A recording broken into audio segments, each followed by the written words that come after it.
Hello, everybody, and welcome to the CLOL Championships Lower Round 2. I'm your host for today, Matthias, also known as Motheyes. I'm joined by the Holy One, and how are you doing today? I'm doing great, Matthias. What an exciting game we have on our hands today. Winthrop going to be taking on South Florida. Not something we'd really expected to see this early on in the lower bracket. Winthrop definitely one of the top tier teams here in CLOL. So seeing them down here in lower bracket, I mean, if they have another day off, not the best gameplay, they're going to be out of the tournament really early on. I know that's not what they're expecting, but South Florida, they had a great game yesterday. They beat Rochester 3-0. Winthrop lost 1-3 to Western. So South Florida, they're riding a high. They're looking to keep their winning ways going. Winthrop, they desperately need a turnaround. Yeah, definitely. But Winthrop is looking to be the favorite here. They had an Yeah. absolutely amazing season. They were on an absolute roll for the longest time, and now they're just really coming into their first hiccups here, losing that game against the Western Mustangs 1-3. But they're looking to rally against South Florida here. But I wonder what your thoughts on South Florida are. Do you think they are on the come up here? Do you think they have a good chance of taking this? Well, from what I heard, I spoke to some people, and they had some pretty good things to say about South Florida. They said on any given day, if they play how they played yesterday, and if Winthrop doesn't really play their best and play how they played yesterday, South Florida beating Winthrop would not be the craziest thing to say. I mean, on paper, obviously Winthrop a big favorite. They are, as you said, one of the top teams. They've had an amazing season, but when it matters most, around the end of the season, they're starting to play a little bit worse League of Legends. So I would say South Florida definitely has a chance, and I'm definitely expecting this series to go more than 3 games. I definitely agree with you there, Theo. And I think that Winthrop is just having a misstep here. It seems like they're just a little bit shaky, but if history repeats itself, they should take this one. I was looking to see if these teams have played each other in the past in CLOL, and they have. And the most recent game I could find was from 3 years ago. So maybe not the best piece of information. But at that time, Winthrop completely blew them out of the water. It was a clean sweep 2-0 across the whole margin. Yeah, usually with Winthrop against teams that aren't in the top three, top five, you usually expect that kind of result, a 3-0, a very dominant showing. But now we're gonna get to see them in the lower bracket, round two, taking on South Florida, and we don't really know what to expect. We want to expect them to win, but with the way they've been playing, we can't just say that that's going to be happening for sure. And South Florida, they're coming off a clean 3-0, so they're feeling good, they're feeling confident, and I have no doubt in my mind that both teams are going to be putting it all on the line because it's win or go home for both teams. Yeah, if I did have to give a scoreline guess, as we usually do, Theo, I Yeah. would definitely give it 3-1 to Winthrop. I think the games are going to be close. The games are going to be long. The games are going to be very, very good. But I think Winthrop has a lot to prove here, and they're going to prove it. Yeah, I mean, now's the time of the year for Winthrop where there is no more making mistakes. They really need to up their game, and with the caliber of players they have on their roster, we know that that should be happening. They should be beating South Florida. I agree with you. 3-1, I would say, is a pretty fair score line. They're probably expecting 3-0. They're probably expecting yesterday to win 3-0, but we all saw how that happened against Western. So, yeah, definitely, like you said, Matthias, I would say Winthrop big favorites should be able to close out this series in a pretty good fashion. But hey, I'm all for an upset. If South Florida comes out swinging and wins game one, they can give themselves a real shot of winning the series. Exactly. But one thing we do have to ask ourselves here, folks, is what are they battling for? What is going to be the prize pool they're battling it all out for? Let's take a look at the prize pool we have here in the CLOL Championships. And wow, those are some big numbers I'm seeing. Big numbers: 16,000 for first, 8,000 for second, 6,000 for third, and 5,000 for fourth. So all these teams desperately want to get into this top four. That's where the real money is. And we're going to be covering the lower bracket today. These teams have a long way to go to this prize pool. Obviously, teams in the upper bracket, they're gunning for these. But if one of these teams in the lower bracket really want to make a run for it, and they see this graphic, they're like, oh, that's a lot of money. We really got to focus up. Hey, no better time than now. Do win or go home. There's nothing better than that. I love that graphic we had up there too. It has the RP there in the corner because it's like you know where the money's really gonna go. It says Yeah. scholarship at the bottom. No, we're Uh, gonna get that in RP instead. Got to buy those yeah. skins. Hey, Skins get hey, wins, or wins can't get complain. skins. Can't complain about skins. I mean, there's so many skins in League of Legends. If you win a tournament, buy some skins. Hey, happy days. There's always some good skins coming down the line. But hey, I think Winthrop, while they do have those missteps, that happens from time to time. And both of these teams have a lot to prove here. I mean, if USF takes this one, I think it'll cement them as a team to look out for in the future. Yeah, I must agree with you. I mean, they're off to a good start. If they can beat a team like Winthrop in round two, I mean, they will probably be a big favorite to make it out of lower bracket and go for those top spots. We can talk about the upper bracket of what happened yesterday a little bit. We saw Sure. UC Irvine take on a Northwood. That was a 5 game banger. That was kind of the only real close series of the upper bracket. And luckily, we did have it on stream. It was such a good series. Went all 5 games. Northwood did come out on top. So it is going to be UC Irvine as well in the lower bracket, but they're also a team to look out for down here because they put up a great fight against Northwood. And the rest of upper bracket, it was kind of the favorites 3-0ing. That's kind of what you expect. Maryville's in there, Fisher, St. Clair, Ole Miss, ISU. All the really top teams that you've seen the entire year dominate, looking to continue their dominant ways. And in the lower bracket, nothing too crazy. Some pretty close series. CSU Northridge beat Ball State 3-2. That was a good win from them.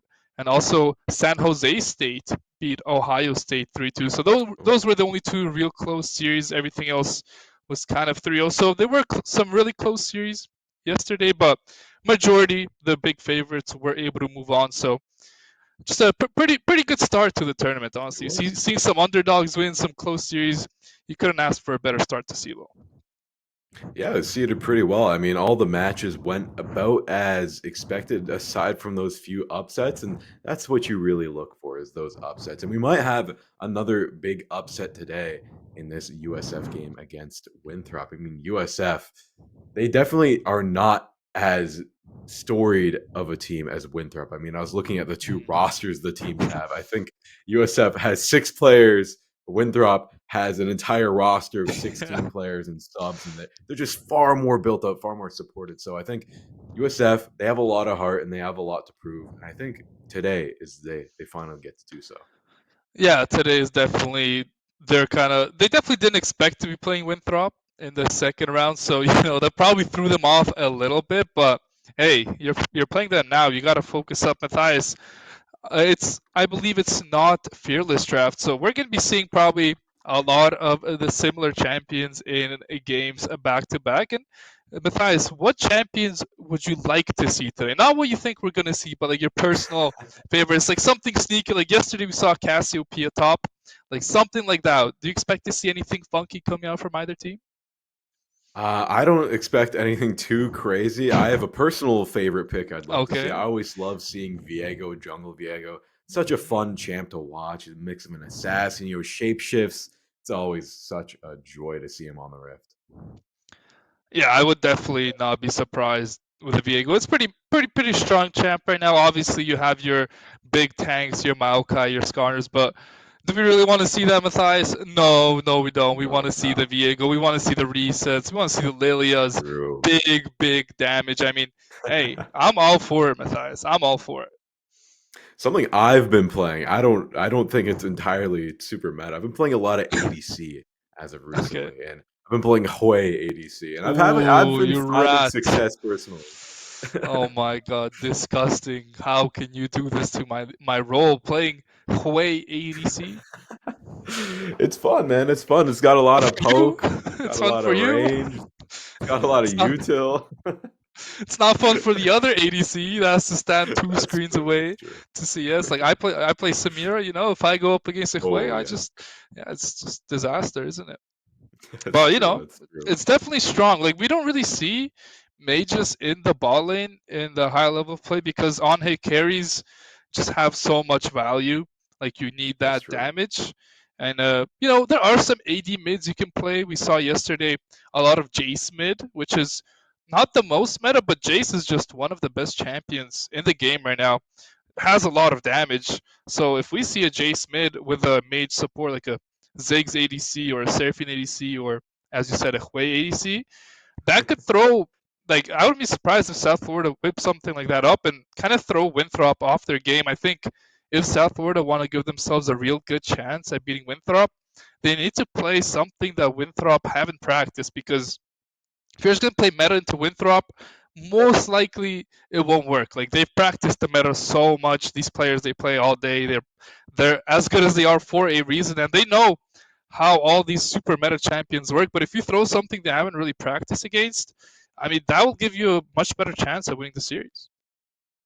Yeah, for sure. I think they need to just throw caution to the wind, play something a little bit more off meta, especially against Winthrop. You don't want to be playing the same game as Winthrop because they have mastered the game. Everybody knows they're top of the top, at least top five in the league. You want to throw a curveball at them. You don't want to throw a fastball. You want a curveball to mix things up. Absolutely, Matthias. And it is best of fives all the way throughout the tournament. Like, this is a hefty amount of games, especially for teams that are going 5 games. Like, stamina is going to be tested here. Obviously, everyone's not playing the whole tournament in one day. It's a long tournament, but it's going to be a grind for these teams that make it into the future weeks. It's a lot of League of Legends. And for teams like Winthrop, yes, it's still early in the tournament, but now it's win or go home. You like maybe a team like Winthrop didn't want to throw all their curveballs earlier in their last series, but hey, if it's do or die against a team like South Florida, you might have to throw out your pocket picks in a series like this and really dominate and take it home. Yeah, you might just have to pick something crazy like a Vagar. Throw something insane out there. Something that'll just get them a little bit tilted. It still has some value, but just Yeah. just not something you haven't seen since you were lower rank. Yeah, I mean, we saw it yesterday. I don't remember what series it was, but we saw Vagar get a lot of We value. did? Yeah, we Wow. did. And it wasn't on stream. It was off stream. But I was Oh, watching a okay. little bit. I saw something. I don't remember what series it was exactly, but we did see a Vagar. I think it was in a game 5, and like you said, I think it threw the other team really far off, and it just worked. Like Vagar has CC, has some damage. I mean, if you play 40 minutes, he has damage. Early game, not the strongest, but yeah, it's gonna be interesting to see what kind of picks we really get here in the series. Game 1, I think, is gonna be the most important game of the series. What are your personal picks there? We've gone through mine. I like a Hoya. I like a Viego. What's your AD and AP pick Okay, for your AD. Let's think about it. I mean, I like some crazy off meta stuff. Like, I would like to see something like a Zac mid, Zach like mid? Zac Okay, mid. okay, that'd be wild. Like That'd be who do wild. you who do you think has practiced against Zach mid? Nobody. Very Nobody. few. Very few. Nobody. Like everyone's gonna be like, what is this? He just clears the wave. He runs ball in. He dives my ball in. What to do? Like And a It's true, champion, and you I get the kill, and he regens. It just starts to exactly. tilt you. It's good. One champion I really want to see, and I don't understand why it's not played more often, is Jarvan. I think he Oh, is like true. one of the strongest junglers in the meta right now, especially if enemy team picks like an Ashe or a Jinx or ADC or Varus. Just play Jarvan. I don't understand why people like they like playing the tanks, but Jarvan knock up ult ADC stuck. Like I think it's just really good. I would be very surprised if we don't see a Jarvan at all in this series. Yeah, I think we'll see a Jarvan come through for sure for one, like once, especially if we're not just going to be going the typical tanks that we usually see. I Mhm. think a Jarvan's definitely going to come through. I mean, he just has so much potential to just isolate those targets and just get those easy, clean picks for the team, especially when you're playing the underdog here. You just want those Mhm. guaranteed kills. You're not going to play Yeah. for the massive Malachi ult, wipe the entire team off the map. You just want to get the one picks and play consistently for this whole Yeah, I think tournament. a champion like Pantheon as well could be played both jungle and support. Probably a little bit better in the jungler role. I mean, it's a pretty chill character. You just look at them, press W, press Q, and they kind of die. Like I think it's a very good champion. I don't know why it's not played more. Obviously, I think it's because the tanks are just so strong and you need frontline. But I feel like if you can play quick pace game with a Pantheon jungle, with a Jarvan jungle, play for some invades, play with some pushing lanes, like it just makes the game really hard to play for the enemy team. I agree. And I was playing this interesting comp that I accidentally made with a couple of my friends. It was Pantheon, Briar, and I think Malphite. And we could all just throw our ults out on one guy across the map, dive Yeah, all in on him, and just ruin his whole day. yeah. I mean, if you They just never pick see the it comp, coming. It's across the map. it works, and It there's a works. tilt factor to it. Like if you just die over and over, you're gonna start doing dumber things. You're gonna just start walking up where you're not supposed to. You're gonna kind of zone out a little bit. If if there's like a target they just want to focus on and put all the pressure, that means the rest of the team for the enemy team has to like play really good to take their advantages on the other side of the map. And a team like Winthrop, they will do that. They will split They map. will. They will sacrifice maybe a top laner to get a couple turrets, get some waves, get a lot of gold on the other members. It's little things like that that these really good teams do that some other teams might not. Like we'll see a lot of probably teams load up. They're like, okay, they're gonna dive bot. Let's try and answer here with our members. But there's better teams who will just say, hey, let's let our person this one person die. Let's cross map. Let's take a Rift Herald. Let's take two turrets. Like it's little things like that, little macro decisions that Winthrop have perfected so much that South Florida they're gonna have to really be on their A game because Winthrop we know their macro is as good as anybody's. Yeah, but one thing I do want to take a look at is the competition bracket. Let's take a look and see how things work around here. What is going on in the bracket? Let's take a look here in CLOL. All right. We have the upper round one with 16 teams. That's going to be quickly whittled down in the upper round two to 8 teams. And then only 4 winners will remain up in the upper semifinals. And the upper finals will only have 2 winners, 2 final teams, and whoever survives the absolute gauntlet that is the lower finals will end up in the grand finals. Yeah, Matthias But hey, back we is finally have our draft on display, folks, and we already have our first few bans. We have on the side of South Florida a banning out of Chase and Azir. And on the side of Winthrop, we have the bans of Rumble and Gwen. Winthrop banning out the top lane, South Florida definitely banning out that mid lane. yeah And some now we some shall big see. bands coming through.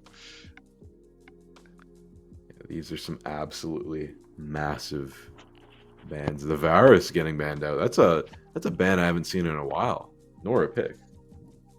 Yeah, Varus is a pretty strong champion down there in the ball lane. I did mention him before the game a little bit. He's just a very good in the lane. You can both go him on hit and you can go with him for the poke style. So it's going to be banned down. Misfortune going to be picked up here first for the side of South Florida. And Dragoon, I just want to point out real quick, Matthias, he is a top laner that used to play on a team with a good friend of ours, Rock Boom. They made it to tier 2 in League of Legends, so a very, very Oh, well-known top laner. Plays these very heavy carry champions like Mordekaiser. Like we might see some crazy picks, but hey, first off, they're gonna start with MF. It's gonna start out by the Lucian and the Melio. Very strong lane here for Winthrop. yeah, for sure. Lucian Milio, very, very strong. The only other thing I could think that'd be strong with the Lucian is Nami, another very dynamic bot lane duo. And I'm really curious as to what is going to be picked with this MF. I mean, Misfortune is such a strong champion. I think you can pick pretty much anything. We're seeing the Jin Zhao being picked out, most likely jungle. Yeah, that's going to be most definitely in the jungle role. And let's see what the last pick here. Are they going to pick support here? That's what I would do personally for South Florida. They know it's Lucian Milio. What do you want to pair up with that misfortune? It's going to be the Nautilus, I believe. I agree with that choice. I think it's pretty good here in this lane. And yes, that will be locked in here for the side of South Florida. And instantly, Talia answer here for Winthrop. So, pretty good start to this draft for both sides. Yeah, Talia, very, very good pick. You know, he can really wall off those teams in the team fight. Such a strong ultimate, such a strong character all around. And I really do love the Nautilus pick as well. I think South Florida is going for that isolating pick method of team building here. They have the Nautilus to isolate that one opponent. They have the slow, they have the Jinzhou as well. They just want to pick one person, slow them down, guarantee the kill. Meanwhile, Winthrop, I think it's definitely building more towards team fights. Yeah, it's going to be interesting to see how these compositions round out. Yone and Victor banned here by Winthrop and South Florida. They have banned out the Vi, waiting for their final ban. Camille is going to be the ban here. So now it's on Winthrop. They can pick either their jungler or their top laner. There is the Jarvan. However, I was talking about it right before the game. I think it's a great pick here. It's good into Zinzao. It's amazing into Misfortune. That ultimate just stops Misfortune from going anywhere, but Oh, might be switching it up to the Pantheon. wow. Basically does the same thing. They're gonna really look Winthrop to punish this Nautilus a lot this game. They're gonna look to stun him with the Pantheon, get the Talia knockback, and this Nautilus is gonna have a very, very hard time getting any vision here for South Florida. So I think Winthrop right now, very, very aggressive draft, very early game based draft. If they don't get ahead in the early parts of the game, it's definitely gonna be hard to play. Now University of South Florida, they have to answer with some big, big picks. And Mel, Ooh. gonna be picked up here. Not something we see too often, Matthias. No, Mel, I think is an amazing mix-up, though. I mean, people really haven't adjusted to her gameplay style, and sure, I Yeah, think statistically her win rate isn't super high, but in the highest level of play, as we winners have don't here in matter. the CLOL Champions, it's not gonna matter all too much. I think they can make this work. I agree with you 100%. They were gonna go for the Scion, which is kind of one of the best top players in the game. Instead, last second, they go for the Garen here. Not something we see too often either. And let's see what the answer here will be for Denethor. The Gnar, I think, is a wonderful pickup if he decides to go for into Garen. You can kind of go for anything you really want, and the Gnar will be picked up. So these are our final compositions. It's going to be the Garen, the Zinzao, the Mel, the Misfortune, and the Nautilus for the side of University of South Florida. Winthrop, they have Gnar, Pantheon, Talia, Lucian, and Emilio. Yeah, very interesting draft on display. I can't really give it over to either team. I think Winthrop is definitely built better for team fights, but in the individual laning phase, I definitely have to give it over to South Florida. Yeah, it's gonna be interesting to see too. Like this Emilio Lucian lane, it's supposed to be pretty lane dominant, but if the Nautilus is hitting his hooks, it becomes pretty hard to play for Winthrop. I still think the Emilio Lucian should dominate this lane pretty hard because, mobility. He's just so good at this game, and paired with Emilio, he's going to be doing absolute chaos down there in the ball into Talia with a Pantheon. I think is a beautiful combo. You stun with the Pantheon, you knock back with a Talia. Whoever you hit will most likely go down, and then the Gnar, he can side lane against Garen, no problem. In the team fights, we all know what Mega Gnar can do. I definitely prefer Winthrop's composition in this game. Yeah, I definitely have to agree with you there. I think the Mel pick is quite interesting on the side of South Florida, but South Florida does not have anything it can really use Mel's reflector on to full Yeah, effectiveness.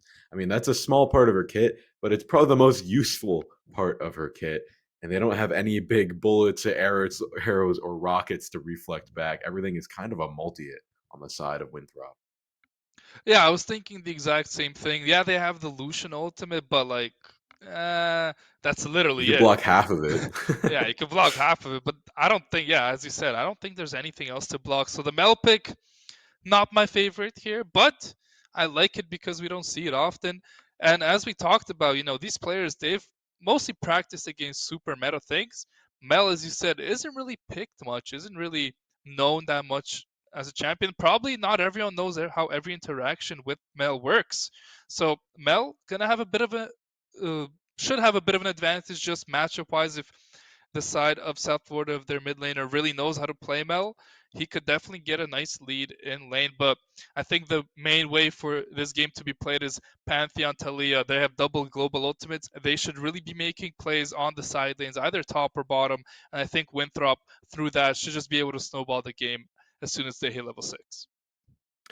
I agree. I think I'd have to give it over to Winthrop on the side of the draft, but I'm more interested to see how South Florida performs with this team. I mean, especially with the Mel, as you were saying, newer champ, just new opportunities to see out on the Rift. And I'm curious how the jungle game is going to go as well. I mean, I think the Jarvan beats out the Jinzhao, but I think Jinzhao can definitely get some interesting interactions when he goes for the ganks.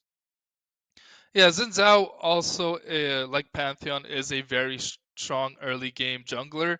Kind of falls off really hard towards the later parts of the game at like 2 items when everyone else is on 3 and 4. It just becomes kind of like a, I don't know, kind of useless. I don't want to say that, but Xin Zhao, unless you're really, really far ahead, it just falls off so hard as a champion. Like on Pantheon, no matter how far you're behind, you can always press W and your stun will be there. Your E, you can tank some damage. Xin Zhao, yeah, you can press your ultimate, but you just knock everyone away. You don't do any damage. You make a little bit of space, but then after it runs out, you're kind of a walking duck. So, I mean, if South Florida can somehow get ahead early in this game, they give themselves a very good chance at winning this game. But Winthrop, I think with the champs they drafted, it's a much easier draft to play for Winthrop. And with the players of this caliber, I'd be very surprised if they can't execute. Yeah, I'd be surprised as well. Winthrop now looking to take game one at least, just based on the draft and based on the team skill as we know it. So USF definitely the underdog going in here, but I don't think it's a 0% chance. I think it's more like a 68% leading chance for Winthrop. But that's very, very winnable. That's a little less than a coin flip. It's still up into South Florida's hands to take it by the reins and try and win this one. Well, Matthias, we have a little bit more time before the game starts. Let's get a prediction of where first blood will happen coming out from you. Ooh. We don't really do this ever. What do you think we're going to see the first blood happen? I think we're gonna see it in the bot lane. I think it's gonna happen in the bot lane for sure. It's gonna be an early level 3 gank coming through from the Jarvan, and it's just gonna be an awful end for. I think it's gonna be the Milio. I think the Milio is gonna get caught off guard. He doesn't have the movement. Milio True doesn't have too much movement. Has the little soccer ball to kick you away if you get too Yeah. close. But yeah, early on, if the Nautilus lands a hook, you can definitely follow up. As ladies and gentlemen, we are heading into game one. Winthrop taking on University of South Florida. Lower bracket round two. Winner moves on to round three. Loser is out of a CLOL. Let's get underway, Matthias. Let's go. Hell it. Let's get right into it. As we can tell, it's a pretty standard start. Everybody just making sure there's no invades happening. A little interaction up there in the top lane, I believe. That Gnar getting a little bit too close to comfort Ooh. with this Garen. Doesn't die. But that's some time off the board. He's going to have to recall. Yeah, gonna be some damage, but doesn't really matter too much. It does give Xin Zhao an opportunity to place a bit of a deeper ward on those Krugs, so he'll know where this Pantheon is pathing. As it looks like Xin Zhao is gonna be starting top side to bot, and I think Pantheon also gonna be pathing top side to bot lane. Take a look at the items. The Garen does go for the D shield. Meanwhile, the Gnar goes for the D blade. So Gnar definitely gonna look to trade a lot early game, and everything else looks pretty standard. Blue smite for the Pantheon, Grease smite for the Xin Zhao. Yeah, everything's looking pretty bog standard for the start. I mean, we're not seeing some crazy interactions just yet. From being very careful. You don't want to give up any early leads, especially if you're Winthrop. You really need to play this as standard as you can. Can't get too wild, especially with the team comp you're running. Yeah, I If we mean, look, I think you're spot on, Matthias. yeah, but we have a little interaction here in the bot lane. This Lucian kind of bullying South Florida. They can't get too close here. Sure, while Lucian doesn't have too much range, I think Misfortune has even less range due to her lack of abilities at this moment. As we see Talia pushing in this mid lane, crashing the wave a little bit too early. Do that. Now this Lucian just being very patient, getting the chip damage where they can. Oh, So far, Winthrop playing this very, very well. yeah, I agree with you. The Lucian Milio should 100% be winning this lane. The double ranged champions into the one ranged one melee. Nautilus can't really do too much to trade in these early levels. So yeah, this Lucian and Milio, they will easily get the prio here. And let's take a look if they look to make any plays with this Pantheon. Obviously, still a full clear coming through from both junglers. They will know this Xin Zhao's down in this balling. That's a beautiful ward from Winthrop. Is they're going to continue to have this bot prio, this bot side Scuttle Crab should go over to the side of Winthrop. Denethor also has a huge wave here crashing in the top lane. So top Scuttle won't be so easy as Nautilus down to 1 HP, forced to a recall. Mobility alongside the Milio. They're doing so much in this ball lane. And yeah, now this Misfortune has to be a little bit careful as Pantheon might be looking for a dive. Is on the ward, so this Misfortune forced to back up, but I don't think she can walk up anywhere near this wave. This is a lot of XP that USF are going to miss. Humphreys getting a little bit scared here. Luckily, Zanaltol there to keep him safe. Mobility just looking for those key picks. Then Athor gonna have to back off against Dragoon. Dragoon maybe biting off a little bit more than he can chew. Losing a lot of health there in that one interaction. He needs to try and get out. A wave is going to be crashed by this Gnar up there in the top lane. So far, Winthrop just winning at every single interaction. Yeah, that Garen, obviously, he has that passive where he heals. It's basically a Warmog. So taking some trades and then backing up is not the worst thing for the Garen, as the Scuttle will be taken away there by the Xin Zhao. Nice little steal with the Smite. There's no kills early on in this game. Honestly, a very slow-paced game here. But you're going to see a lane swap come out here, Gnar, in the ball lane as Mobility up in the top lane is answered by USF, as both teams happily switching up the sides of the map here. But now we might see a bit of an engage. Nautilus hook gonna land onto the Milio. The root comes through as well. Do they have the damage? The flash comes out from Mobility. First blood picked up by the Xin Zhao. The heal used a little bit too late there by the Milio, who will be able to survive. But a nice first blood here coming out from USF. Emilio escapes by the seat of his pants. Amazing team play, though, by SF. I mean, now they're getting that crash in the top lane. They're going to be able to get grubs pretty early as well. They're isolating it out, getting all the vision, securing top lane all to themselves. Here in the bot lane, the lane swap came through on both sides. Dragoon, I'm sure, just wanting to escape this Gnar. This matchup is so rough for the Garen. He has no range to really contest anything this Gnar wants to do. I mean, you're right about that, but look at the CS numbers, 44 to 47. It's going pretty well for Dragoon, and Dragoon will happily just play this passive game, not needing to get any kills, and get up to 2-3 items. Then he really becomes a threat on this Garen. This Gnar, he's more of a teamfight specialist, I feel like, in this game, but this Garen, he's just going to look to get on a target, one-shot them, and get out. That's kind of his main goal, so it's going to be important for Dragoon to stay around even CS in this game and really keep himself in this one. Don't let this Gnar run away with the lead. Cow in the shrubbery, waiting to jump out, waiting for that hook. He finds the opening. Mobility taken down very low, but the stun comes through. The Pantheon does so much damage. Nick goes down to Mobility, and already the ball is beginning to roll in the other direction. Winthrop looking to get these grubs.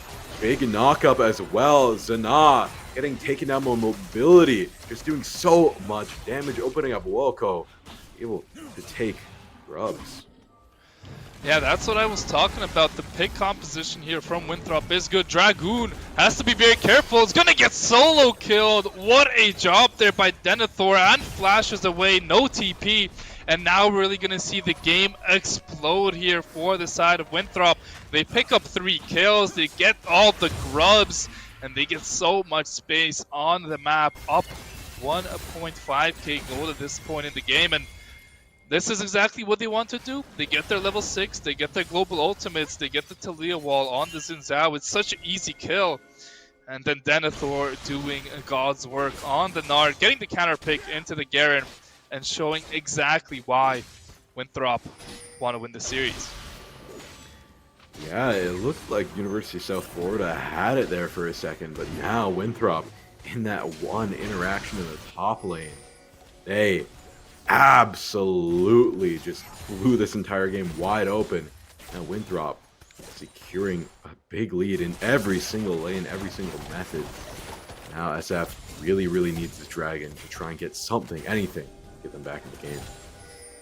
Absolutely, they're gonna be able to pick up this dragon without a real contest, as Pantheon is up towards the top side of the map.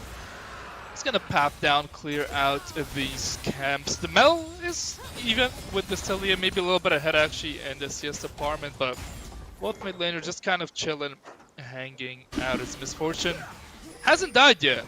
He's also in a pretty decent spot, but this Milio Lucian is going to be scary, since the Lucian kind of got 2 free kills without really having to do much. And yet again, the longer this game goes, the harder it's going to be for USF to get vision in these rivers. I feel like this Nautilus is just going to get picked off time and time again without any real counterplay. I mean, just Pantheon W him, Talia stun him, and the rest will be history. But hey, if USF can find some angles and Winthrop misposition just a little bit, there's still a pretty good chance for USF in this game.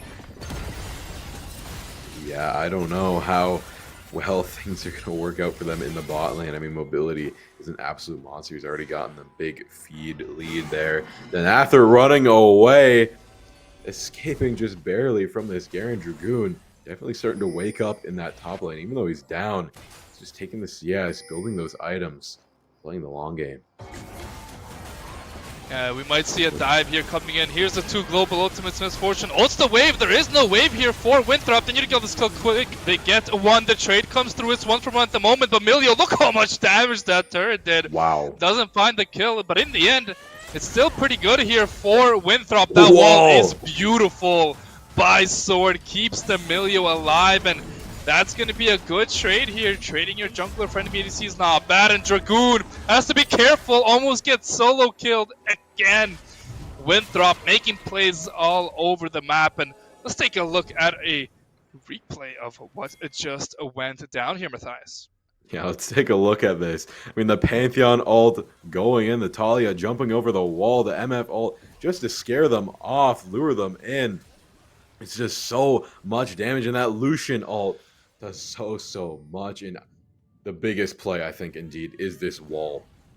It saved an improper push from being punished. I mean, just amazing gameplay all around. Beautiful execution from Winthrop. Yeah, that was a great job. I don't think USF could have honestly played that dive any better. The Misfortune ulted the wave.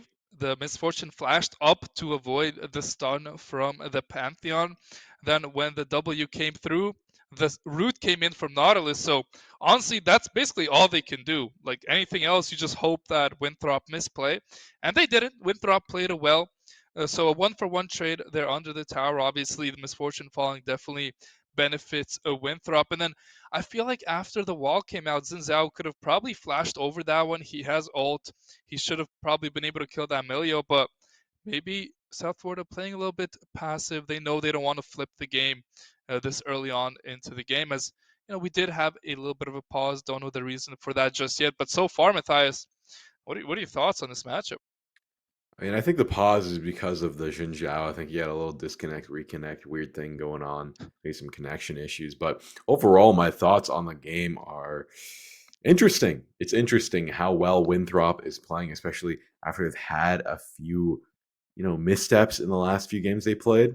But it looks like they really collected themselves and they're playing with a lot of tactical prowess. They have like that one replay we just watched. There was so much going on in that game plan. So much coordination, so much planning, and just beautiful execution. I think they might even take this one 3-0 at this point. I mean, they got the double global ultimates. They have the Pantheon. They have the Talia. They kind of just pick their poison. Do they want to go bot lane and kill the bot lane? Do they want to go top lane and kill the Garen? This time out, they chose the bot lane, and the misfortune. There's nothing you can really do. Like as I said, USF played that bot dive literally as best as you can. They dodged all the skill shots they could. They cleared out the wave really quickly. It just doesn't matter. When you have a 4v2, you just do so much damage. You pick your target, you can kill them with relative ease. And for South Florida, I mean, it's going to be a hard game to play now. Misfortune is going to be a decent amount of gold and XP behind. The Talia is going to be able to get her value with her shuffles. The Pantheon again, as long as he avoids the Nautilus when he's going for the W and doesn't get rooted midair, whatever target he goes on, I feel like is in a lot of trouble. Yeah, I definitely agree with you. And I think the game hasn't blown completely wide open just yet. I think we're at that breaking point. This is the tipping point we're at, unfortunately, exactly where it pauses. Where I think South Florida can stop the bleeding, play for the longer game here. They have to play very, very carefully. But I think if Winthrop just keeps playing this as they are, if they keep playing this correctly, they can definitely snowball this and get an early win. Yeah, I think a big problem for South Florida now is that as soon as this pause ends, Winthrop will make their way up towards the top side of the map, and they're gonna be able to pick up these 6 grubs. And this Nar so far has been a very big problem for this Garen. If 6 grubs are available on this Nar, he gets that Triforce, he's going to be in the side lane absolutely decimating these turrets, and that's going to become a bigger problem than I think South Florida are ready for. They were probably like, oh, we'll pick the Garen, he'll go even in the lane. It's Garen, he'll be good later in the game, but if the Gnar just takes every single turret in the Garen's face, what can you really do? Like, you're gonna have to overload that side of the map, gank this Gnar, and that's gonna allow the rest of the map to kind of explode here. So I think if Winthrop, if they move up towards this top side of the map and they take these 6 grubs, this game becomes really hard to play for USF. But we are getting word it Sure. is a DC in the game. A little pause. We'll get back into the game as soon as possible. Matthias, what do you think is a way back for South Florida in this game one? As they're not looking in the best of shapes right now. I think it's slow. I think it's not very flashy. It's boring. You just kind of gotta play carefully. Make sure you don't give up any big kills. I mean, it's tough when they have the global ults and they can just jump you under tower, as we saw earlier. But Mhm. it's a lot of commitment from them. And if you play it correctly, you can definitely turn that into a kill. I mean, Milio just barely, barely escaped through all that chaos. And I think the biggest leak point that South Florida has, I think, is their top lane. I think their top lane, the Garen, he's kind of getting bullied by the Gnar right now, and he just has to keep playing very, very carefully. Maybe send your jungler up there. If he can get a kill, if he can get a gank, if he can get any sort of a lead up there, I think they definitely have another win condition on their hands. Yeah, one thing SFU have going for them, or USF, sorry, they do have an engaged support. They have the Nautilus into the Milio. They can be the first to go in these team fights, and they need to be first to go. If they allow this Pantheon to jump on someone and they get picked off first, that's it. Like the fight's kind of over. But they do have a bit of an advantage with the Nautilus. If the Nautilus can hook the Milio, the Lucian, the Talia, anyone, and can get bursted down, I think that's the only real way for USF to win this game. As, ladies and gentlemen, we are heading right back into game. Let's take a look at the big item power spikes. So you have the Gnar with the Triforce, and you have the Lucian with the Essence Reaver. As Talia in the mid lane gets a solo kill on the Mel. Hey, that's what you need to get yourself back in this thing. I mean, Wow, things are absolutely crazy. Especially that Mel needs to try and get themselves back in this game. They should be winning up on CS, especially with all their wave clear potential. But no, Talia just winning on that front as well. And now we're gonna see Dragoon getting some help from his teammates here. The Nautilus moves up towards the top side of the map. I don't think there's any dive here, but yeah, as I said, 6 grubs gonna be the big objective here for the side of Winthrop. Pantheon is half HP, so if USF want to take a team fight, this might be a time to do it. But Xin Zhao, no ultimate. They're gonna get their 4 grubs, and I think get out. This is a great call here from the side of Winthrop. They could look for a turn here if someone oversteps. It is a pretty good position to find a kill. Dragoon gonna take a lot of damage to Solution. Gonna walk up. There's the seismic shove onto the Nautilus, but the mobility won't be able to pick up that kill. The grubs do go over to the side of USF, but Dragoon is in a world of trouble. A spear comes out from Wukao. Winthrop get a kill. They win the team fight. They get 4 grubs as well. And they're looking to keep pushing their advantage, but this Mel has the ultimate. Wow. Only 35, walks up way too far on the Emilio.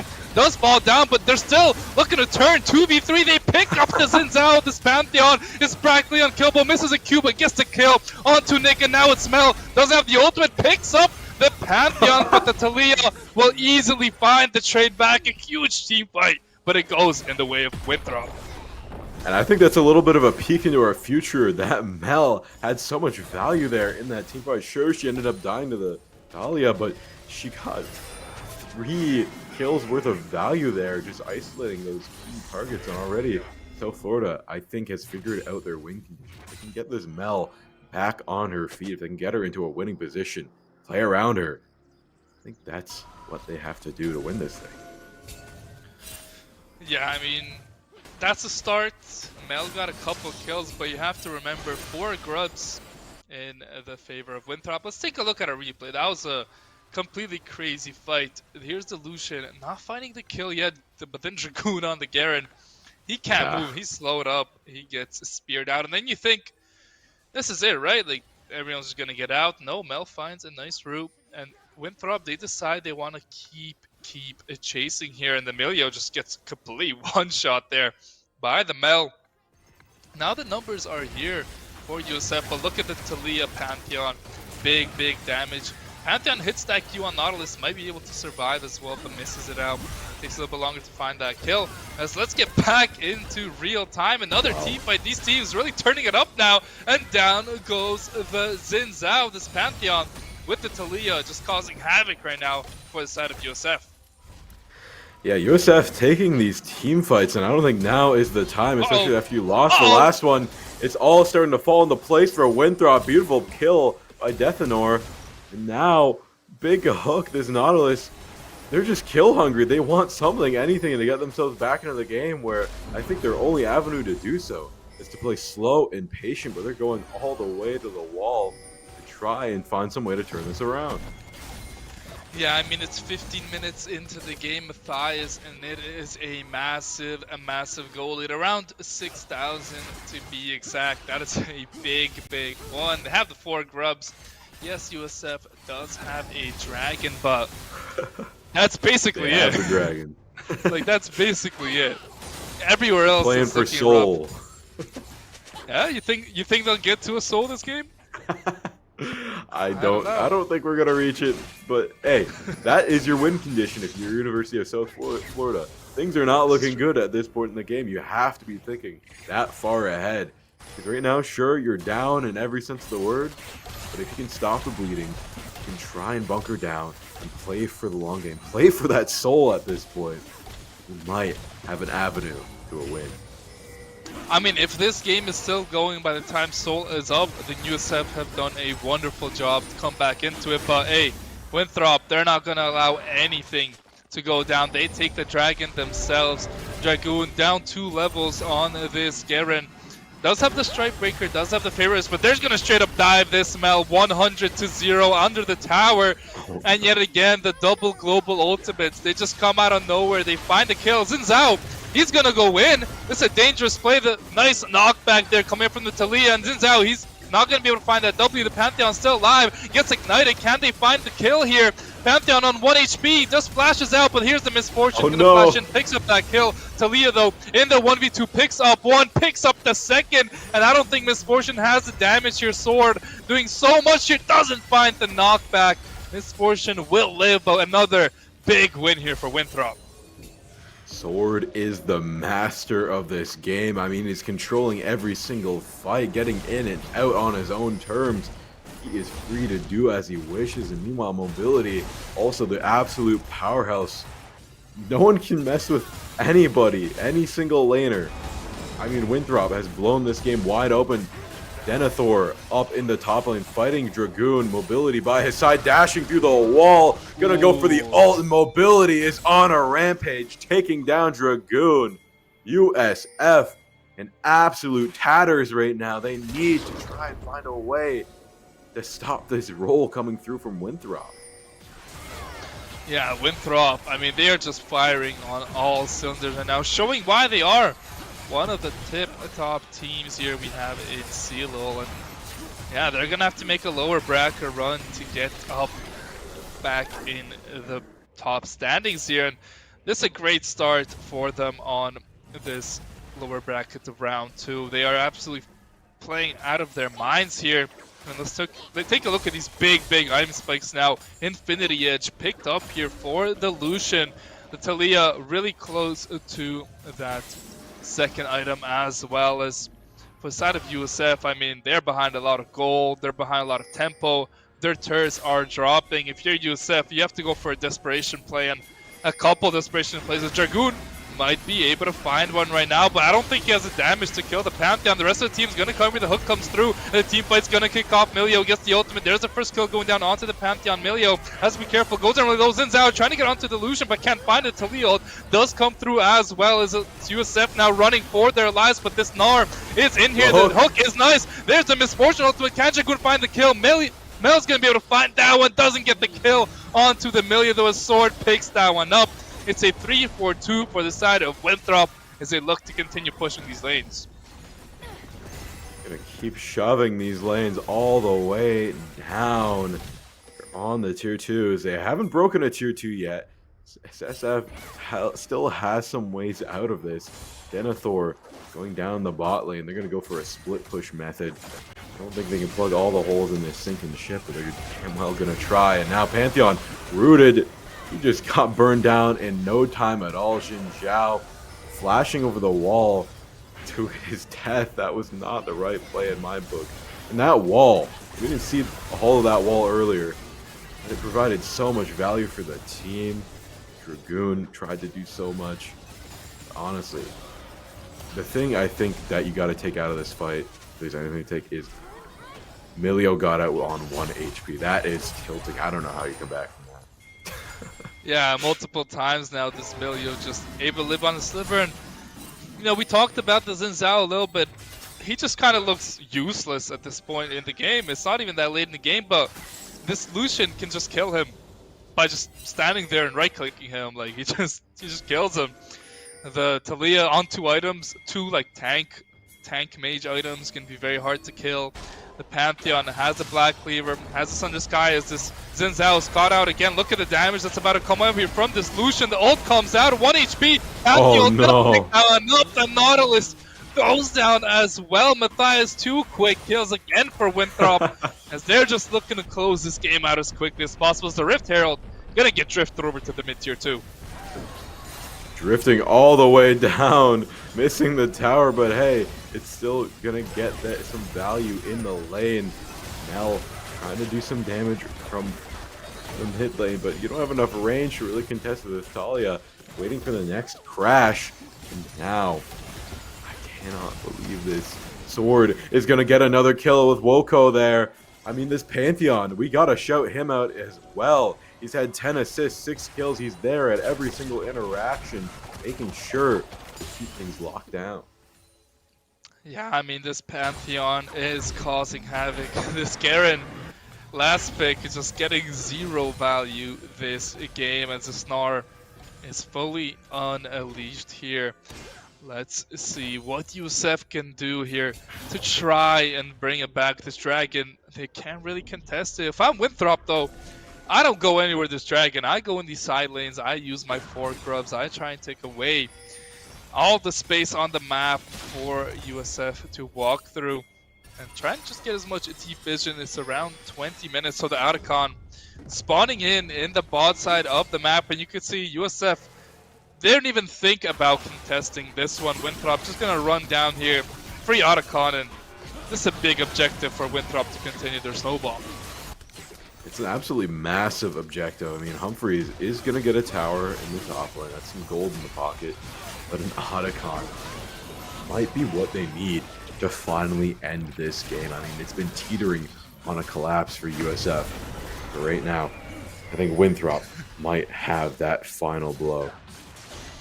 And they just leave the Pantheon alone to collect the flowers. That's pretty funny there. He's the gardener. He's a gardener. He's just there collecting. They give you a lot of XP, those flowers. So yeah, that Otacon, very good. Especially when you're far ahead. Just puts you a little bit more far ahead. The levels. Look at the level discrepancy here, Matthias. Talia's level 16. Mel's level 13. Nar's level 16. And Garen's level 12. That's a rough looking level line there. That is pretty rough, especially for your top laner to be level 12. He's had an absolute awful run this game. I mean, he's 0-6. I don't mean to point anybody out. Right now, Dragoon is just not having a great run. And this Gnar, I think, is just the character to do that with. He is bullying him in this lane this entire time. He has the range advantage. He has the melee advantage when he has the rage as well. I mean, there's not much this Garen can do other than take the hits, try and regen it, and just be a body up there. Yeah, he was gonna go for the Scion. He was hovering it in the champ select, and then picked to go for the Garen. As let's take a look at this team fight that's gonna kick off. Look at that Talia wall. Dragoon has the flash, won't use it there. Trying to survive, finally use it at the end. A lot expanded there from both sides. Winthrop though, they have the Melio, they can heal up very easily, and they're gonna look to siege this tier 2 in the mid lane. Tier 3 in the bot lane, gonna be getting hit by that Gnar as well as. Yeah, it's hard for USF to find anything. Obviously, low range composition here from Winthrop. They have the Lucian, who's basically a melee ADC, but they find the pick onto the Nautilus. This Talia is doing God's work. 7-0-8 and now. And what a first game from Sword. Finds another knockback. There's no more reflect here coming out from the Mel. Look at that damage. This Talia has become the biggest problem here. It's the Pantheon ult. Gonna come through. They're going deep. This is how he's just instantly one shot. The tower's gonna go down. Winthrop looking to close out the game relatively quickly. Look, we'll close this one out very quickly.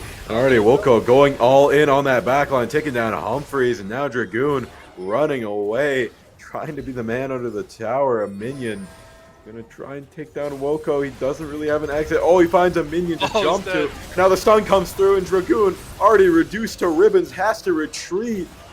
Oh my god, Winthrop is absolutely dominating this game. If they haven't already, this could be it. This could be the final push that they need. This Gnar going all the way in, trying to take down the Mel. The Mel finds an execute with the ult, but it's not going to be enough. Denethor gets one at the very end. Dragoon being walled off from the rest of the team. They're all very low. This is the opening moment for Dragoon. Sword trying to be the soldier to save everybody, and he does!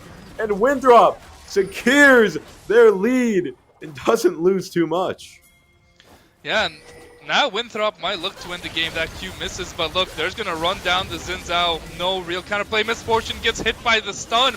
Can they find that kill as well? Yes, they can. 11 seconds before Mel respawns. They have a bit of a wave. Will they look to end the game here? No. They're going to back up. They're going to head over to the Baron. They're going to capture that one. And after that, that's probably all she wrote. Yeah, this is looking to be whittled down to the last little dregs of the game. I mean, we still have our final turrets for each lane. We still have 2 inhibitors up. Just looking at the kill line and the gold differential here, Winthrop has already secured their win. You think?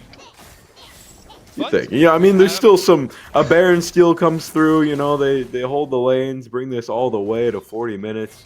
Sure, there is a world where University of South Florida could win this. But they're going to have to try and turn things around right this very second.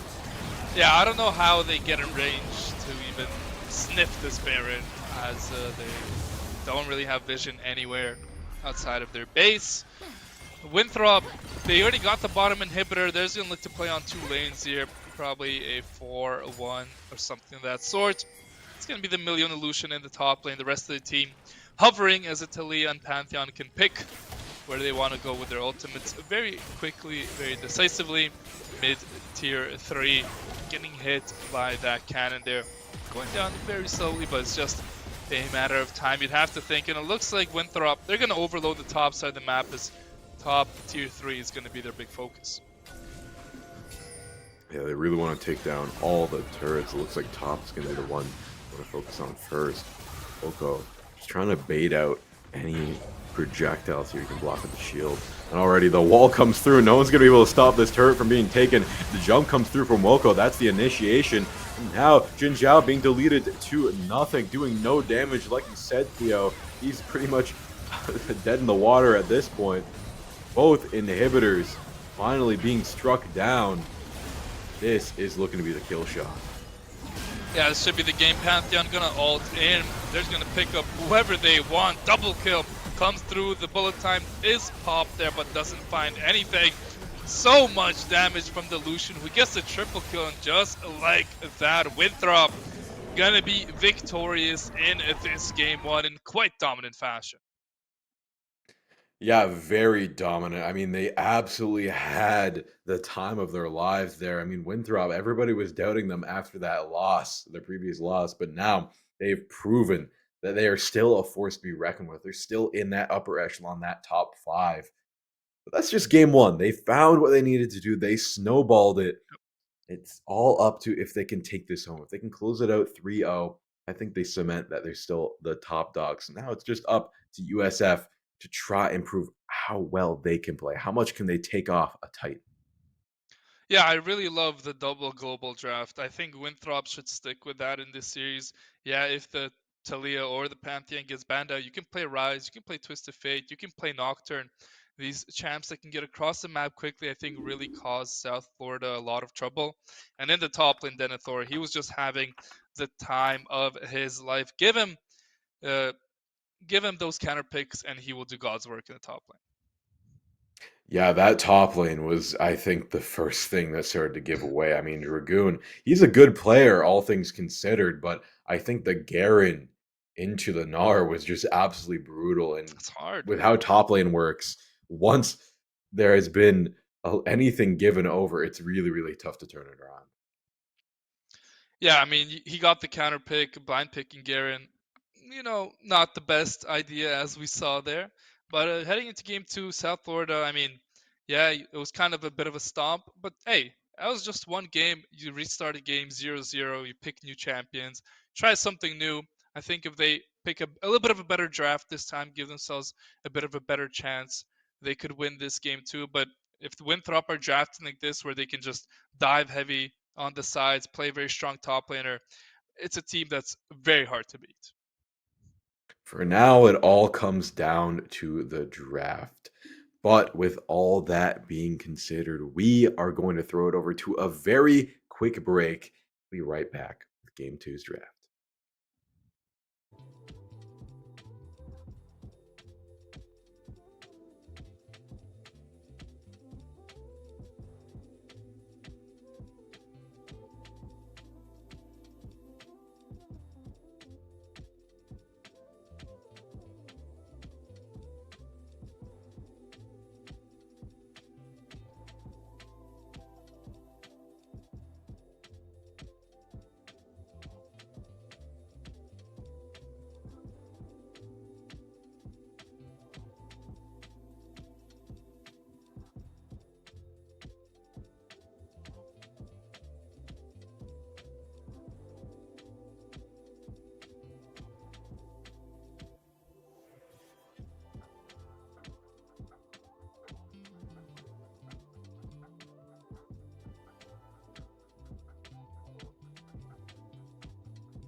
Welcome back, everybody, to the CLOL Championship bracket. We are here in the lower round 2. It is going to be an amazing match. Winthrop came back with a vengeance after everybody thought they were down and out. They proved that they still have that dog in them. Yeah, Winthrop. I mean, Winthrop is Winthrop. It's kind of what we expected. Maybe not as dominant of a game, but I spoke about it in the draft part of that game. I think they drafted beautifully against USF. They had the Pantheon. They had the Talia. We saw them hovering the Jarvan as well into the Misfortune. I think either would have been good. Worked out perfectly. They played through the side lanes amazingly. It was a very textbook game. They played fundamentals beautifully. They played the game in a simple way, but it's not easy to play in a simple way at a very effective level, which they did. That's kind of what all teams tried to do. The league is, when you think about it, not as complex as people make it out to be, but playing it so it's not that complex is really the tough part, and that's what Winthrop have mastered. We saw that in game one. It wasn't like they were just huge team fights where they just mechanically outplayed their opponents. They just pressed stun on a person, they knocked them back with a Talia, and they killed them. That's kind of what happened, Yeah, other than Denethor in the top lane. it was relatively simple, but they just executed that simple plan to absolute perfection. But now I think we're going to see some different bans come through. I think South Florida, they definitely want to try and ban out that Lucian. I mean, that Lucian was an absolute early game demon, and he stopped them from being able to get anything in the bot lane. I mean, that Misfortune I think was relatively good and had a relatively good game overall, but the Lucian just had a far better run of it. And now the Varus that was banned out in game 1 is free to be picked, and it looks like Winthrop is going to lock that in. Yeah, I mean, banned for a reason. Varus, one of the top tier ADCs, are now, as I said last game, he can go either on hit or he can go for that poke. Varus just matters on what kind of team comp they pick. So flexible, this pick. You can even put him top if you want. If Denethor wants to be spicy, play the Varus top, they can do that as well. A very versatile champ. Jhin, though, on the other hand, a good answer here, coming out from USF. A very strong champion, likes to use his ultimate to do a lot of damage. So Varus, it's going to be interesting to see if we see him go for the on-hit variation into the Jhin or the poke into the longer range champion. And there is the Jarvan picked up for USF. Yeah, the Jarvan picking that one up is Zana. I mean, the Jarvan, I like that pick. I mean, USF, I think they saw how strong it is, and they locked it down. I mean, the Xinjiao, I would definitely not pick that again, especially what happened last time. But the ban's coming through. We got to talk about the Talia ban. I mean, that is a very fair ban. You don't want to have to deal with that. But another thing you don't want to have to deal with is a Nafiri jungle. Yeah, a relatively newer champion, I would say, than the Fairy Jungle. It's been buffed, it's been nerfed a couple of times, but a very strong jungler, can fight, scales well, can dive extremely well with his W. Just a very strong champion, Nefarious, and Silas gonna be blind picked here by the side of Winthrop. Now that, Matthias, is not something you see too often. You don't see it too often, but I think if you're going to do it, Silas is the one to pick. And you pick the Akali into it. I don't know how Ooh. well I think that is. I mean, that's an interesting mid lane. I don't know if you can expand on that, Theo. I could expand on it a little, but I mean, I don't like the Akali too much into the Silas, honestly. I think Silas, he just goes for those bruisey type of items, and he just kind of wins against Akali. Akali can't one-shot. Akali, though, the main goal for Akali this game is you're kind of tied with your Jarvan. You both have to go for the same target. If Jarvan ults on the Varus, the Akali has to be in there with ult, and they have to assassinate a target. If that doesn't happen, the whole team fight falls apart for USF. So very important for the mid laner and the jungler here on this Akali Jarvan to be playing as two and focusing the same target. Yeah, and the crazy thing I need to point out here, folks, is this Silas has such a good chance at stealing any of these ults and getting so much value. The Akali ult does so much damage. Great engagement tool. I mean, the Jarvan ult as well, just being able to lock that down. And the Jhin ult for poke, I mean, he's eating good. This Silas is going to get so much value off of that ult already. Now we're seeing more bans come through.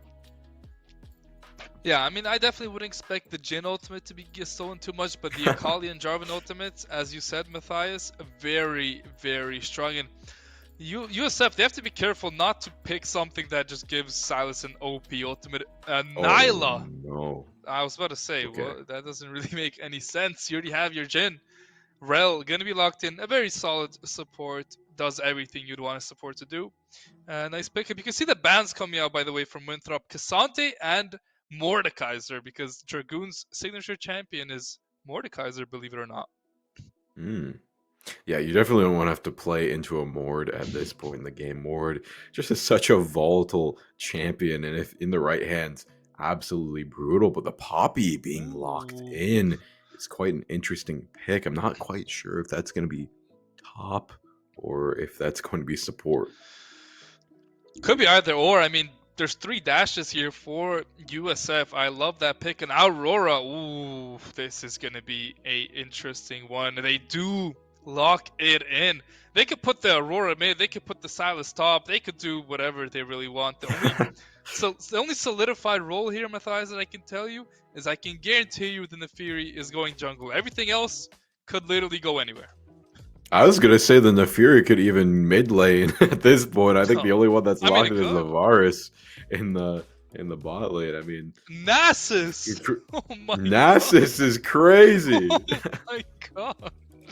Matthias, expand on the Nasus pick for me. I I want to hear mean, what you have to Nasus say. is just wild. He's a low tier stomper, but at this level of play, you really don't see him picked all too much. He really loses a lot of the value as soon as you know how to play against him. And against the Aurora, he's not going to be able to touch her. I mean, she just has the range Yeah. advantage.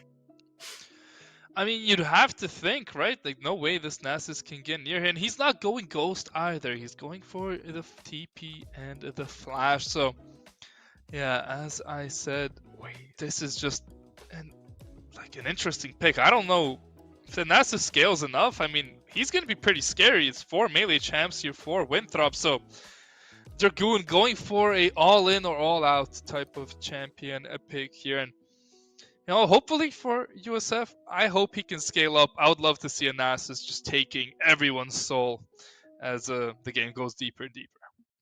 Yeah, I had to check the statistics because I thought the Nasus pick was insane, but in fact, it actually does have a very good win rate into the Aurora. It's one of her best Ooh, counter picks against her. It's like a 60% win rate. So wow. maybe there's something here. I'm struggling to think of why. Maybe you can really slow her down, or maybe you can really negate May- her ultimate with your AOE cooldowns. But Maybe it like just when really you, restricts her to poke. yeah, when you hit level 6, maybe she just doesn't have the damage to kill you, and you have the damage to kill her. And obviously, Nasus one of the better scaling champions in the game. I mean, like you said, Matthias, I'm not 100% sure why that matchup is good, but if I was Winthrop, if I know that information, why not send the Varus up there in the top lane, just kind of abuse this It's true. Nasus, or send someone else up there, send the Silas. He'd probably have a pretty That's true. decent time as well.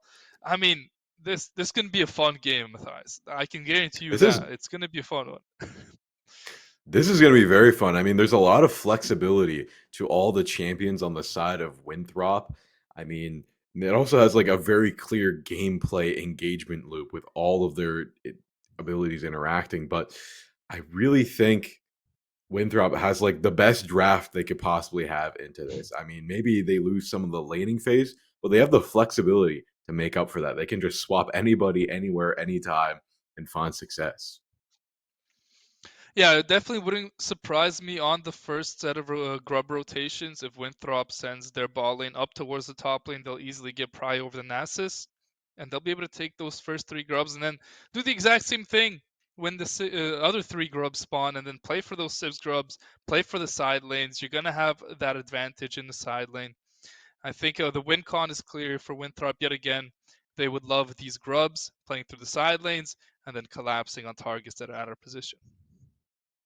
Yeah, definitely. They're just gonna play a patient game, good, clean League of Legends, and exploit any openings they find. And I mean, let's try and think about what USF can do to try and win this, because it's clear what Winthrop can do to win.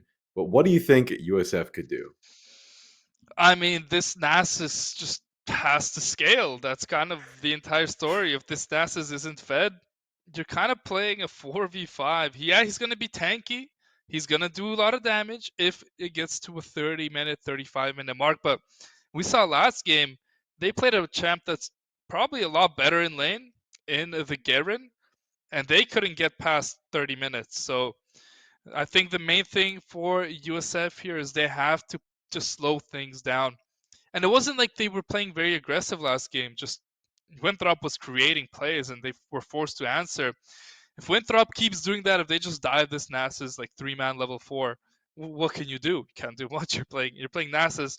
The whole game kind of revolves around Dragoon here. I think his pick is the most pivotal, and it's going to be either the winning recipe for USF or the losing recipe. I definitely agree with you, and I think USF's reaction matters a lot as well. I think definitely when the dominoes started to fall and they started to snowball into that losing mentality is really when it started to snowball, was when they just kept trying to do crazy engagements and crazy team fights and crazy fights that they didn't need to take. If they just relaxed, stayed back, farmed some CS, just tried to get an advantage some way, somehow, I think it could definitely turn the game around for themselves. But they were just too aggressive, I think, and how they tried to flip it around for themselves. Yeah, but last game it did get to a point where it was a point of no return. Like when you're down 10k gold, you try and find something, but you just can't. And now, Matthias, enough of us yapping. Let's get right into game 2 between Winthrop, University of South Florida. Winthrop up 1-0 in the series. Loser goes home. Winner advances to lower bracket round 3. Yeah, there's a lot on the line. You gotta try and take this one. I mean, we still got another game ahead of us. It is a best of 5. We have to try stay focused here. But nevertheless, you want to try and get these wins while you can. You want to try and win it fast as well. You don't want to burn out too much Oh, too early. But wow, already being isolated, Zana stunned and dusted by the Nafiri. The jungle already taking the lead. yeah, definitely not the best start there for the side of USF. Easy first blood for Winthrop, and they'll be very happy with that outcome there. A little bit of extra gold in the pocket. Doesn't change too much of the game. No summoners were used, Wow. but still, a opening kill is gonna hurt. Yeah, you say it might not matter too much with how close this game was. You don't want to give any lead over to Winthrop. I mean, that was just a good, clean kill. They all played together. They all got the stuns on top, and none of them took any damage to boot. Gonna recall to get that extra item, get that little bit of damage early on. And let's take a look at how these lanes go. Both junglers starting on the flip side of the map this time. The Fury is going to be pathing bot to top. Jarvan going to be pathing top to bot here. In the ball lane, I mean, shouldn't be too much happening here. Poppy can deny any engage on the Rel. And that's basically the end of that. If Poppy somehow finds an angle on the Jhin who doesn't have cleanse, then maybe, just maybe, they can find a kill. But you can see the Jhin Rail get some prio early in the game. A pretty calm laning phase as expected. No gold lead is only there from the first blow. I think up there in the top lane, Denethor is going to try to have to take these engagements early on, get an early lead. You can get an early kill. This should negate that matchup advantage Dragoon has, and he takes so much damage. Doesn't have the abilities to back it up. He's really playing for that level 6. Yeah, Now Sword, electrocute for Denethor is very really, dangerous. Denethor is super dangerous. And now mobility, pushing up this lane. He's having a tough time in the bot lane as well.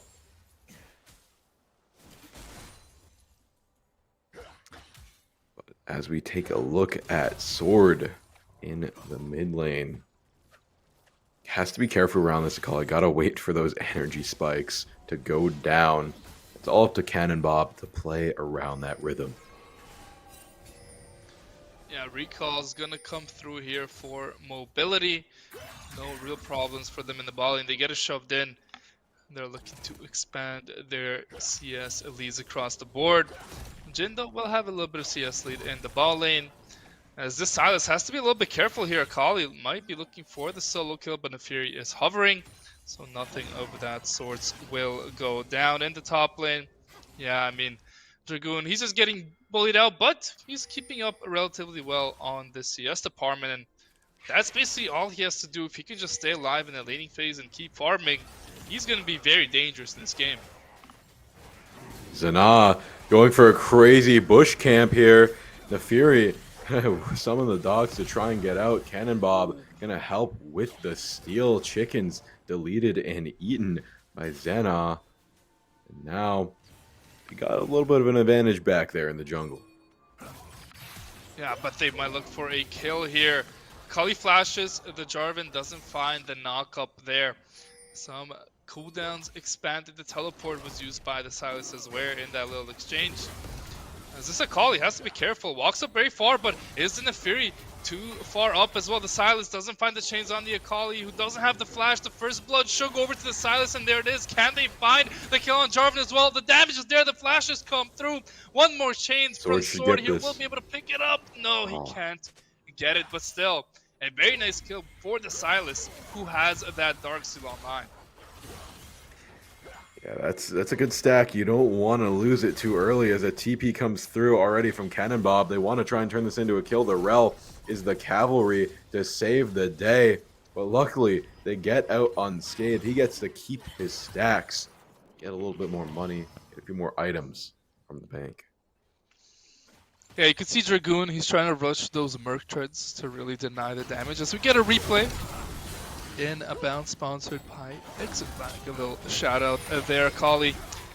Has to be a little bit careful there, gets too aggressive and no flash goes down, and then this flash by Silas to dodge the knockup is very important. Yes, Jarvan does get out with his life, but Silas living with those Darksteel stacks, if he gets up to 10, it's going to be a very, very dangerous for the side of USF. And in the top lane, USF doing a good job in the top lane. I mean, he's not winning by any means necessary, but especially before that level 6, he was doing a good job at stopping any major losses. I mean, he hasn't died. It's mainly this mid lane that really needs to try and wake this up soon. Yeah, the Grub's gonna be started here by Nefiri. Should be free Grubs. Doesn't look like USF can really contest. And, you know, not much has happened in this game, but it's over 1,000 gold lead here for the side of Winthrop. As now Dragoon is getting dangerously low. It's gonna be forced to back. Doesn't have the TP. So it's gonna be pretty good eats here. He's gonna stay in the lane. But nobody from Winthrop is really going to be diving this top lane, I don't think, with the Nefiri. They're going to be able to find that kill, but hey, you can see the Nefiri pathing up towards that top turret. I think they might give it a shot at a dive. They might, but I think they definitely want to try and cool this game off because this is starting to go in Winthrop's favor a little bit too quickly. Dragoon being threatened under tower, going to fake the channel, but he's not going to be able to. Nefiri going to dive in, go for the ult as well, knock Dragoon down, give the feat of warfare over to Winthrop Denethor and Woko, the dynamic duo up in the top lane, solidifying Winthrop's lead. Yeah, I don't know how Dragoon got his ultimate force there, but he's just getting poked down and down and down, and a pretty easy dive there. As the Dragon did go over to USF, so they are finding a little bit of cross map play, but that is basically all they were able to get. Now down 2.2 thousand gold. So we get a replay of what happened in the top lane. Yeah, Nefiri just being able to poke from that range, stopping the back. I mean, Dragoon, he's just having a rough time up there against the Aurora. I mean, the stats may be in his favor, but I think he's just getting outplayed at this point. I mean, you got to play for the level 6, and already he's starting to bleed. That solidified it. The Jhin ult coming through, though. Gonna try and take out CLOL. Doing a lot of damage to mobility, forcing him to take those hits. Gonna have to go for the back. Recall. Woko waiting in the wings in case USF doesn't recall, but it looks like they will. Yeah, recall is going to come through for both bot lanes, mid lane, sword, just getting this push. Akali's doing a relatively good job here as the stacks on the Silas now are gone. Yeah. And you know what else is not gone, but you can get a lot of stacks on, is exit lag. Exit lag ensures better and faster connection routes to game servers, eliminating connection issues with a single button press. Make sure to go to our official partner, Exit Lag, to go for the glory, get up to 50% off. There we go. Hey, we had a disconnect.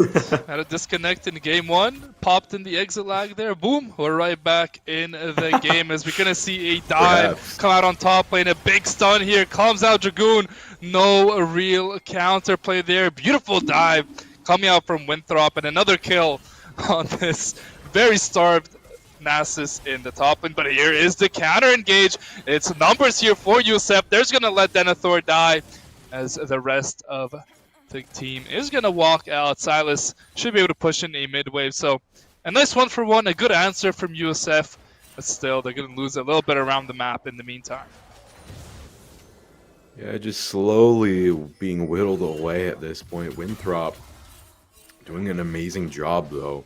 Just shoving in these lanes, getting a little bit of tower damage, getting some money. I mean, Cannonbob trying to proxy their wave, getting caught up by CLOL and Woko there. Ooh. Gonna go in, get the dive under tower. Cannonbob finds one, but that's not worth it at all. So much value given over to the jungler. Listen, the Fury about to go absolutely wild. Yeah, and I smell a little bit of a lane swap. Dragoon did walk over to the mid lane, but now he's gonna sprint up to the top lane. Akali gonna have teleport to come back in. Next big thing to watch in this game, Matthias, is going to be those Void Grubs. They spawn in less than a minute, actually in 10 seconds. You're going to see the Jhin. He's going to be walking up towards the mid lane to contest these. Let's see if Winthrop take this 4v5 fight, or if they're going to let this Varus hit on the bot lane. The Akali is going bot, has the TP, so if I had to guess, I think USF should be first to these Grubs, but let's see how Winthrop decide to play this.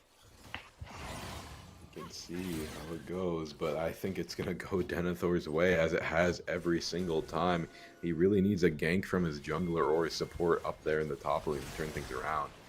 Woko, no one's gonna be able to contest him up here. He's gonna get these grubs, no problem. Nick, though, gonna try and collapse in with the rest of the team, and I see a big team fight brewing. In fact, there should be a massive team fight. Silas is down in the ball lane. Winthrop already got their 4 grubs. They got 5. They should just run here, but they might look for a fight. The game might blow up here. Matthias, Winthrop just gonna be getting out of dangers now. They should look for the 6 grub. They're able to get it. The smite isn't too good from the Jarvan. Here's the Silas sword, able to get the ultimate, picks up the kill, picks up the 6 grubs. Winthrop with a big team fight win without really needing to have a team fight. Yeah, they didn't even need a team fight. They just got the isolated ganks in there. But now we have a big team fight brewing up here in the top lane. There's a stun from CLOL. Big hammer from Poppy. Disengages it. They isolate Cannonbob. That's the raid boss. You need to take down Sword, trying to knock him down, and he does. Beautiful gameplay all around from Winthrop. But the fight's not over yet. Nick being whittled down to nothing. Denethor going in on Dragoon. Double kill coming through on the Silas. Can Dragoon make the escape? And he does escape by the seat of his pants. CLOL being caught out in the bush, but with all the stuns, all the CC, he might just be able to get out of here. I don't think that's going to be the case. He flashes. Let's see if he's got the fancy feet. Oh my god. Ooh, just dodges out on that 4th shot. But what a team fight there from Winthrop. I think we're probably going to get a replay coming in soon. So much happened there as Dragoon has to be a little bit careful towards this top side of the map. Might look to walk up he should just be farming on Stasis. Here's the replay.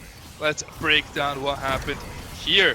The Akali looks to find the kill on the Silas here. The Poppy stun is beautiful. They get a decent chunk here on this Akali. That Poppy ultimate saves the team fight. There's Nafiri, makes it out with his life. Silas picks up the kill on the Akali. And then here, I think a little bit too deep coming out from South Florida. The Varus ultimate hits both the Rel and the Nasus, which forces some desperate flashes. The Rel falls down. Then they try to find the Poppy afterwards, but the moves are just too good.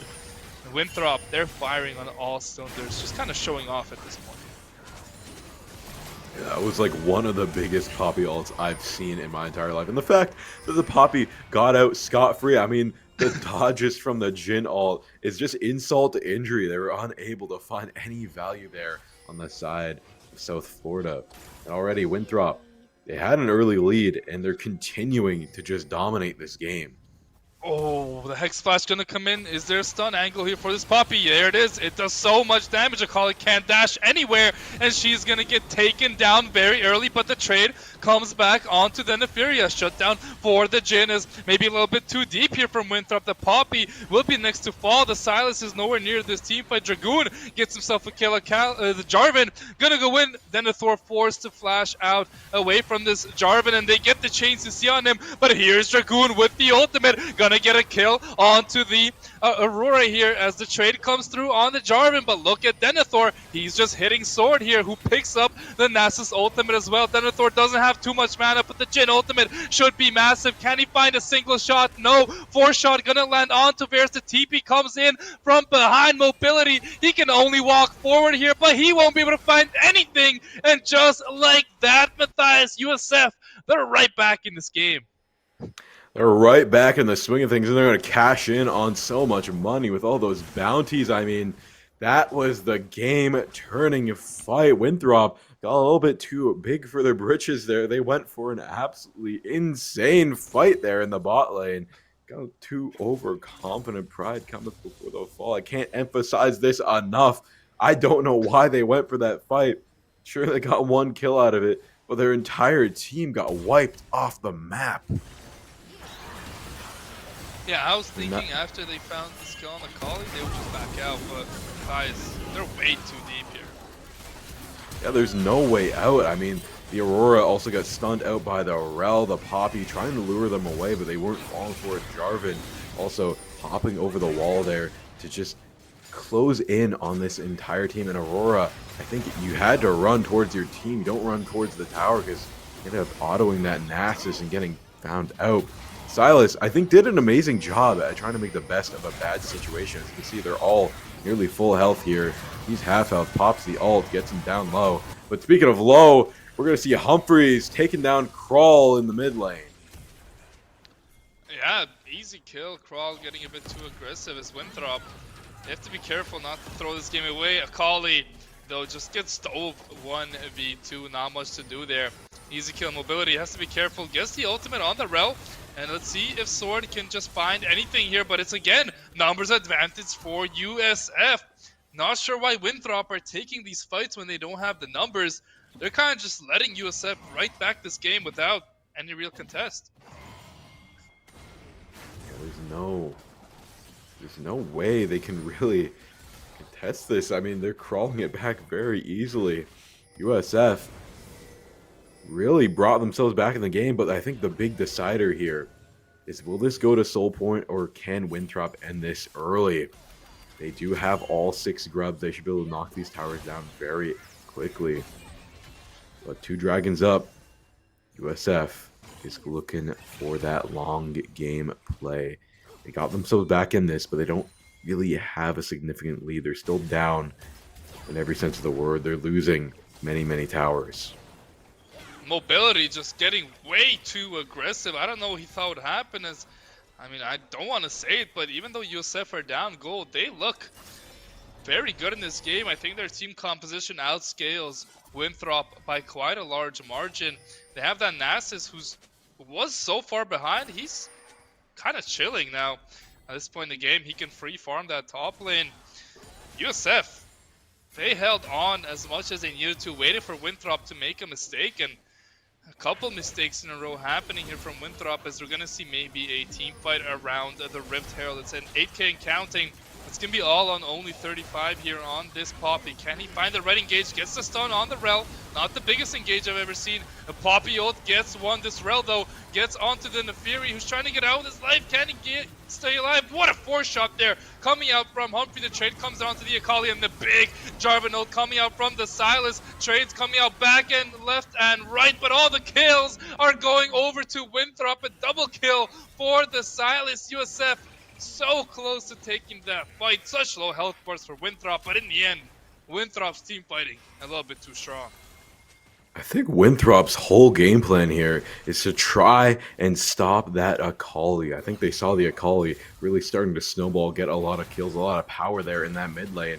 They wanted to boost up Sword. I mean, look at the Akali's death, 6 deaths. No one else is even close to reaching that. And they're throwing so much on the board just to kill this guy. That was that one team fight that they threw their entire team away just to kill the Akali. It's all predicated on taking down Cannon Bob there. Like, even if we look at this team fight, they jump in, they want to stop the Rift from being taken. The Akali is first off the board. They go all in on there. They throw Nefiri, they throw Aurora at them. They finally take it down, and then the rest of the team closes in. They're confident that they can win those fights, and it goes their way. Let's see if they can repeat it here. Speaking of fights, these teams have decided that's all they're gonna do for the rest of this game. Just 5v5 down mid, drag is up. Nobody really cares as another kill goes over to USF. That's a great start for them there. And now they won't be able to head over to the Dragon just yet, as the Silas gonna look to go on the Akali here. Denethor has that ultimate as well. Probably uses it here as the game has frozen a tiny bit here. Matthias, unfortunate spectator there, bug. But, you know, that fight was about to pop off in the mid lane. Hopefully, we'll get back to down as soon as possible. Hopefully, I mean this is a very exciting game. This is a much more brawl heavy game than we've seen before. They're just going all in on the team fights in the mid lane, like you were saying. And I think if it keeps going this way, it might look like USF has a chance at winning this. I still think Winthrop is going to adapt and start winning these team fights. And if you lose one major team fight, they're just going to run away with it. Yeah, obviously with the 6 grubs, if they win a team fight, they're gonna take a lot of things. But I think for Winthrop, they're not using those grubs to their best advantage. You kind of want to go in the side lane, hit on the turret. Your Varus is not going on hit. He's going for the lethality build. He's not doing that much damage in these team fights, as we're gonna head right back into the thick of things, right where we left off. As the Nasus uses that ultimate, the Akali has no ultimate. Jin's on 1 HP, hasn't died yet. The Dragon should be free for the taking here for Winthrop, but they don't want to do that. They want to go into the team fight. The Aurora ultimate hasn't been used just yet. Akali taking a lot of poke here from the Nefiri, this turret. I don't think you can defend this one, USF. You guys got to back up and quick. The root comes through. That Jarvan is in a world of trouble. Easy kill as the Dragon now should finally be picked up. Yeah, Winthrop thinking about the Dragon, closing in on it, sending a Nefiri to go do the dirty work. Varus holding it down in the mid lane. And USF really stopping this one from going their way. I mean, Winthrop is just holding them hostage at every single encounter. I mean, they have to think very carefully before they take any of these team fights. Yeah, easy dragon there. Cloud Drake, a very, very strong dragon. And this Nasus, you know, we kind of said he was the do or die here for USF, but frankly, it's been the rest of the team. This Akali has been very scary. The Jhin is 4-0-4. Like, that is a great game here coming out here from Humphreys. As let's see what Winthrop decide to do around the map here. They have a lot of turrets. They have a lot of space to work with. No real objectives coming up just yet. So it's kind of going to be a bit of a slower little tempo game here for the next few minutes. The Rift Herald is up. That's going to be the big objective for the taking. Yeah, I say that. The Rift Herald is going to be up for the taking. And it looks like USF, they're gonna just let this one go. I don't think we're gonna see any big team fights until either the Strip Tail gets spawned or until the next Dragon / Otacon. Yeah, I definitely agree with you there. You don't want to look too early for a team fight, especially if you're USF. You want to play this carefully. Play it where you have to. You don't want to lose towers uncontrollably. But overall, I definitely think that Winthrop is in control of the rules of engagement right now. But right now, if we look over in that top lane, Aurora just on patrol. I think both teams playing for vision right now. It's going to be very slow, very methodical. Not one team going to take a lead over the other just yet.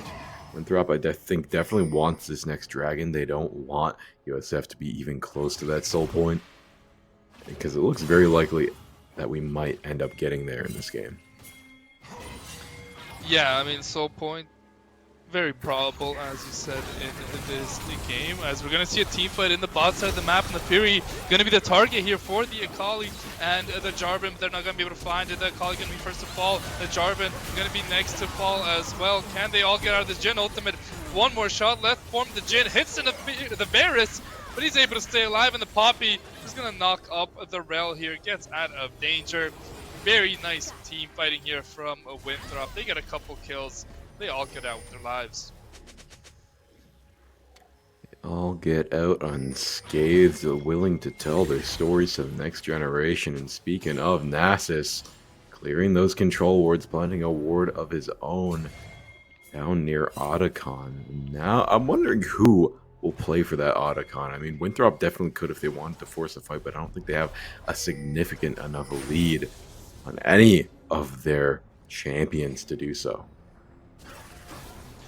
Yeah, it's definitely a risky play, but I expect Winthrop to make it. Obviously, the Otacon kind of depletes your magic resist and armor. Not everyone really knows that. This Jarvan's in a lot of trouble, though, walking through there. But the Poppy is patrolling the middle of this river.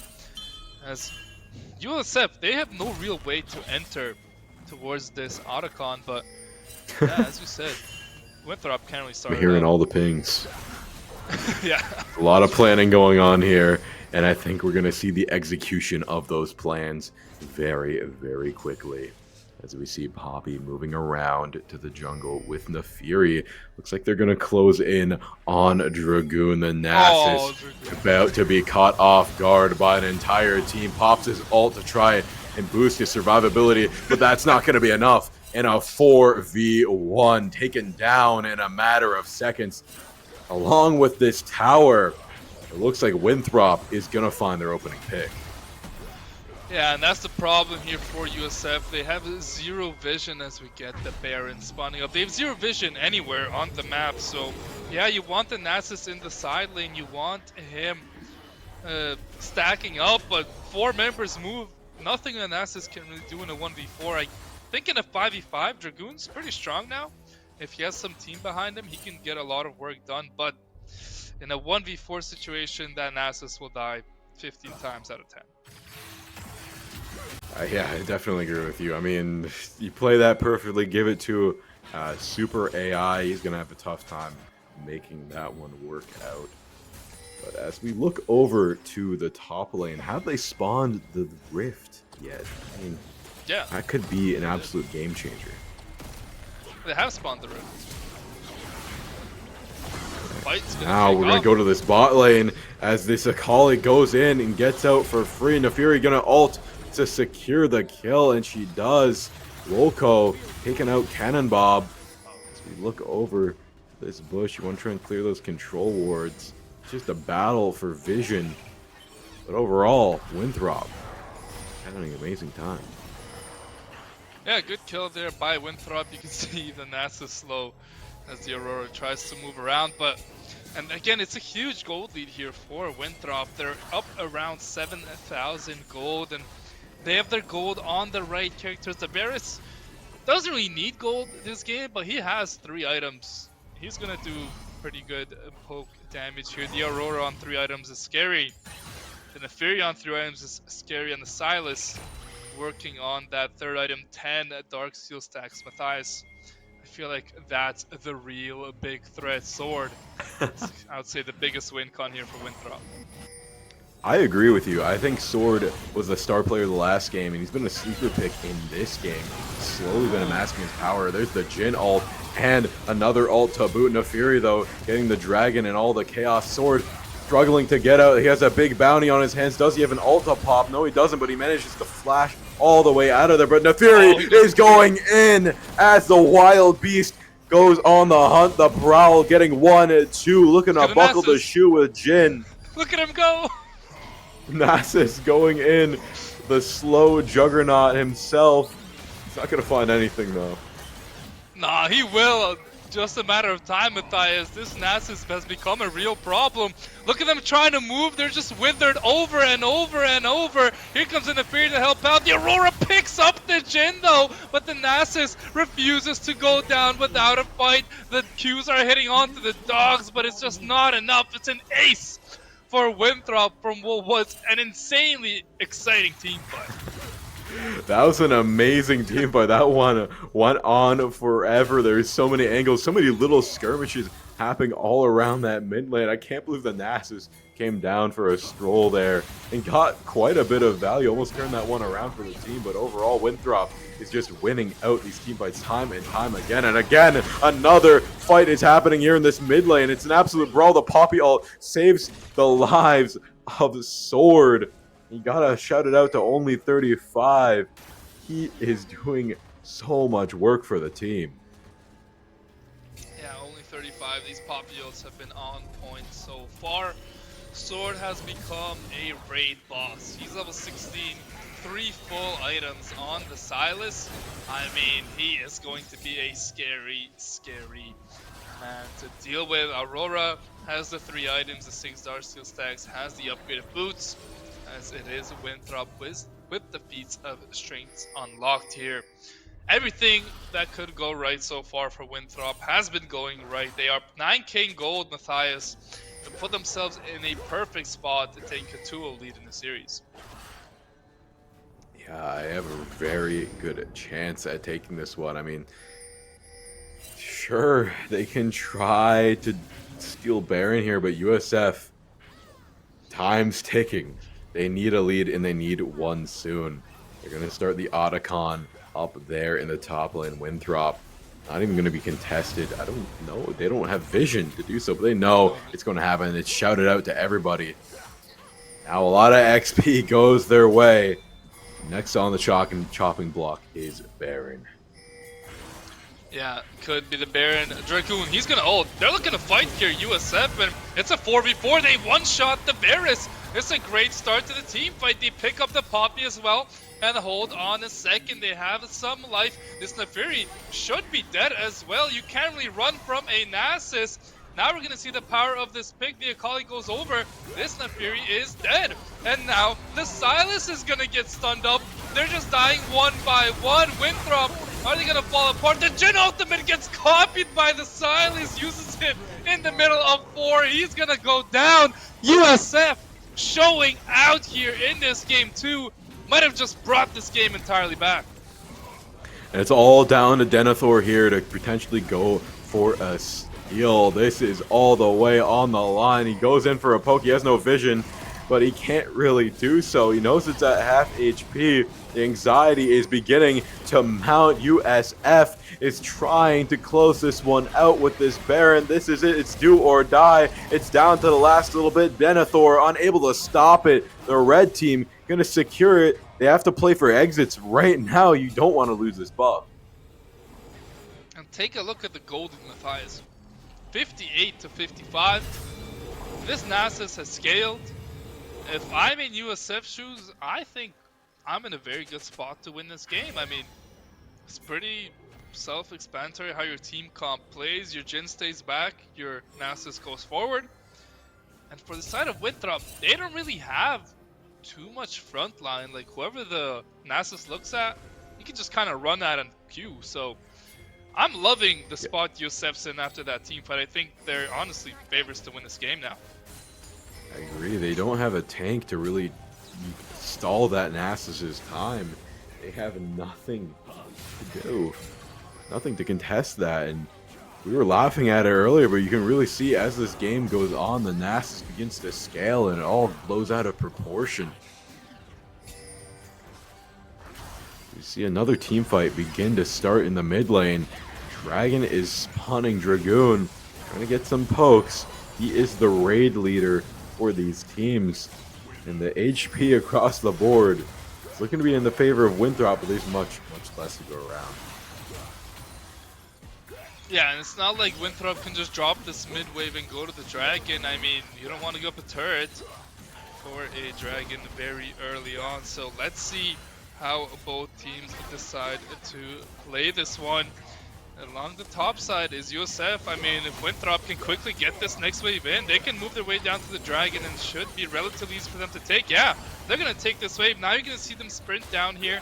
So they should just start hitting away at this Dragon. They don't need a team fight here. They can then put themselves on Soul Point and then play for the Soul. Cloud Soul, one of the best Souls, if not the best Soul in the entire game. You can see USF are unable to contest. Very good macro play here from Winthrop. I'd say an amazing macro play from Winthrop. They stalled so much time off the Baron buff as well. They got no value. They didn't get any turrets there, and they jump on the Jhin, but they can't quite get the kill. Zana gets out by the seat of his pants. Yeah, the J4 forced to flash, but you see this TP bot, everybody instantly moves down, but it's just a free turret here for the Aurora. Not the best teleport there, if I had to say so, from Dragoon. We'll pick up a wave, we'll pick up some more stacks. Hey, Matthias, this Nasus is going to be a scary one. If USF get a decent team fight in, I think the odds are in their favor. Yeah, but I think the time of team fights in this game is beginning to wind down with Winthrop just looking to go for these split pushes to keep them on their toes, and they very well can do so. They've whittled them down to their last set of turrets. It's just this Nasus split pushing that they have to look out for, but as long as they can stay on the other side of the map, then this Nasus victory is well within their reach. Yeah, nice steal there on the red buff from the Nefarian. That's a global red buff. That's a bigger steal than it might seem. Very nice to give a few of your members that red buff. And you can see the map belongs to Winthrop right now. They have vision everywhere. There's a nice ward in the middle here for the side of USF. I believe that's a trap from Jhin right next to mobility here. If somehow Winthrop overstepped here, that teleport is coming in quickly for the Akali, and the backline will be accessed pretty easily for USF, but they cannot find anything, and Winthrop refusing to make a mistake. Yeah, CLOL, only 35, gonna get locked down by the J4 ult and taken down by Humphreys in a matter of seconds. And now you don't have that Poppy Hammer to play for exits. You can't isolate those key targets anymore. You're gonna have to take the team fights as they come. And as they come down this mid lane, a turret is sure to fall soon enough. A beautiful pick. They've been able to find this Poppy over and over. 8 deaths now for only 35, and having a bit of a rough time just walking through. In the meantime, Winthrop, they do push in top, they push in bot, so it's not the worst of cases here, as now they're going to look to clear out their jungle, get some more space on the board, as now USF, their main objective is to clear out the vision deep in their jungle. They're just pruning the weeds, as I like to say, taking all those visions, turning off the lights for Winthrop, taking away that tactical advantage they oh so love to have. Right now, I definitely say University of South Florida is doing an amazing job at taking themselves back in this game. Sure, they're down 5 kills, but those were just 5 early game kills at this point. We're reaching the level 18 mark. Everybody's going to be hitting their maximum level soon enough. All of everything else isn't going to matter. It's just going to matter about how you play the macro. And it's at this point in the game that I start to kind of question the lethality Varus build. Like, who's going to kill this Nasus? Nobody can really kill this Nasus. He's just going to walk up to his mains. Look how much he heals per Q. Is that 300 HP every single time? As I mean, Winthrop, they want to win a fight. They need to find a pick and a pick quickly. Here's a Jin ultimate, though. Used super early for USF. It's not going to find any kills. Just kind of use it for poke, but not the best use of the Jin ultimate there. Next wave's going to come through. Sword has the Jarvan ultimate. It's going to be all on the Silas to find the pick. The Jarvan getting a little bit too aggressive. TP going to come in from Aurora, as now Matthias might be the time where we see it all go crazy. Dragoon gonna ult. There's the first engage onto the Nefiri. They're not able to find it. Sword has to be careful not to die. The Akali and the Silas should be the first two to fall in this team fight, but Akali able to get out with her life, and it's just a clean 1-for-0 for the side of USF. Just too much front line to deal with here as Winthrop in a world of trouble now. They're in an absolutely terrible state of affairs right now, as they're just going to be able to get out. Losing that one key kill is going to lose them so much pressure across the board. I mean, they're going to hope that the minions can take a tower down there in the bot lane as they're getting the mount up. That's what they have to play around. But I have a feeling USF is going to wake up to that fact very, very quickly. Send somebody down. Clear that out. As another dragon begins to spawn, Winthrop is going to play for the Cloud Soul. Yeah, the big problem here for Winthrop, they're just not good in 5v5s right now, this team comp. Mobility just whiffs on that ultimate, and I don't know if they can fight for this. It's going to be a complete 4v5. I think this is where USF just straight up win the game, unless they find some sort of one-shot. But no, it's going to be Aurora dashing around left and right. The Jarvan engage is huge. 1 HP, that's 4 shot. Going to be tanked up by Mobility. TP, though, comes through from Sword. This should be the Cloud Soul secured, and Sword will be able to pick up a kill on to this Rel, you would have to think. Right, picks up the Nasus first, down goes the Rel, and now it's open fire season for Sword. Misses one, misses the second, hits the third, hits the fourth. 2 kills for Winthrop, Cloud Soul secured, and that is a big one. Now they're gonna look over to the Baron. That was an absolutely amazing fight from Winthrop. They turned it around in no time at all. Flat, and now they begin that Baron take. They have Soul. If they can get this, they have taken everything off the board from USF. Taken down in no time at all. The Baron being given over to Winthrop could be the final nail in the coffin for USF. They played valiantly, but Winthrop has held through thick and through thin a significant lead this entire game. Yeah, Winthrop's lead gonna balloon a tiny bit, but the gold isn't really the biggest problem here. I think it's the clouds, so look how quick they are around this map. They can just rotate to any lane they want to, and USF, it's gonna be hard to get on top. As look at that, Denethor finds the kill on the Jin in a matter of seconds on the Aurora, and that's a huge kill. Now a lot of damage gone for USF. Mid-turn gonna fall in an instant. Mid-hip, in-hip gonna fall as well. And I think this is where we're gonna be nearing the end of the game. Matthias, you're gonna walk over to the top lane, pick up the top turret and the top in-hip, and then look to close it out. Yeah, this is looking to be winding down here, folks, as Sword and Denethor lead the charge in the top side. They take down one inhibitor. Both are down now. Just 2 turrets remain between them and the Nexus Dragoon. Trying to play it very carefully near that bot side turret, but that's not going to be enough. Only 35, doing some big damage, and they take down Dragoon in no time at all. Flat, the raid boss just being cut down to ribbons with that Baron buff, and now as the towers begin to crumble, the final team fight comes through. The final throes of struggle from USF are trying to keep themselves alive and in this game. Zana goes down. It's all falling like dominoes. All that's left is Humphreys, and that is going to be a second game. Goes over to Winthrop, taking the series to 2-0. That was a 40-minute banger. I mean, I feel like at around 32, 33 minutes, we had no idea who was going to win that game. USF had a huge team fight there to bring it back, but Winthrop just a tiny bit too good. They get that Cloud Soul, their macro just a tiny bit better. And yes, I think the team fighting there from USF was probably a little bit better in that game than Winthrop's. Winthrop just got the right kills at the right time, and could see how much it mattered there. They close out the game in pretty good fashion. Yeah, that was an amazing game from Winthrop, and an amazing game from USF as well. USF had some amazing gameplay there, but Winthrop was just able to adapt. I think they played the disadvantage better, was what decided the game. I think Winthrop, when they were losing, was able to hold on to those tiny victories and not give up too.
Hello, everybody, and welcome back to the CLOL Championship Series, Winthrop versus University of South Florida. Once again, I'm Matthias, also known as Matthias, joined by the Holy Juan.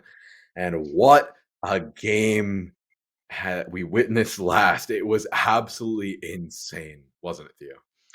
Yeah, 40-minute banger there, back and forth. Winthrop was stomping in the early game. South Florida came back with a big team fight in the mid game, but in the end, Winthrop got the Cloud Soul.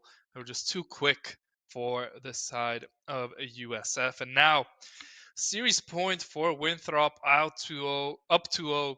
I'm expecting them to close this series out. They've looked pretty good today, looking like their former selves a little bit and getting back into their groove things after losing 3-1 to Western yesterday. And we expected Winthrop to kind of be in this position, winning this series, but would not be surprised if University of South Florida whip up something interesting here in Game 3 and really give Winthrop a run for their money.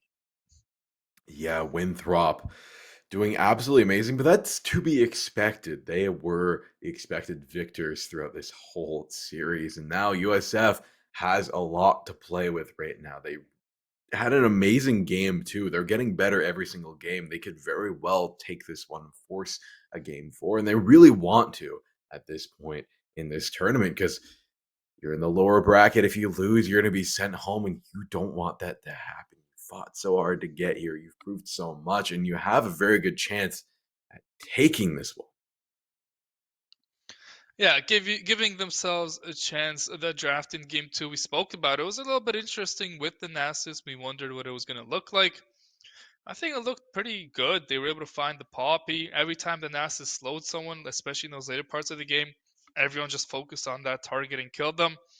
They just kind of got picked off. Their carries died, especially towards the end of the game. Their carries just kind of died randomly when they shouldn't on the side lanes. And after that happens, the rest of the team just falls apart. So the draft from USF, I would say, was a little bit better in Game 2. It gave them a little bit of a chance of winning the game, but Winthrop seems like they can kind of just pick whatever they want. They're going to win their lanes either way, and they're able to play for the grubs. They were able to get the soul as well. Just great macro play from Winthrop. If USF want to win this one, I think they really need to win the early game, which they've really struggled to do so far in the series. Yeah, it's every time the early game losses that end up biting them in the butt. But I gotta say, I think the thing that messes up Winthrop is when they're winning or when they're trying to push that advantage, they get way too aggressive. Like we saw their entire team get wiped out just chasing that Akali. We saw that happen quite a few times in the mid game, leaving an opening for USF to try and take this one. So there's a lot on the line. Like it's 2-0, but these games have been relatively close. South Florida getting better every single time. It could just be a draft difference at this point. And speaking of the draft, Matthias, let's get into our third draft of this series. The bans have been pretty standard so far. Rumble and Bessa banned here for Winthrop, who are on blue side yet again.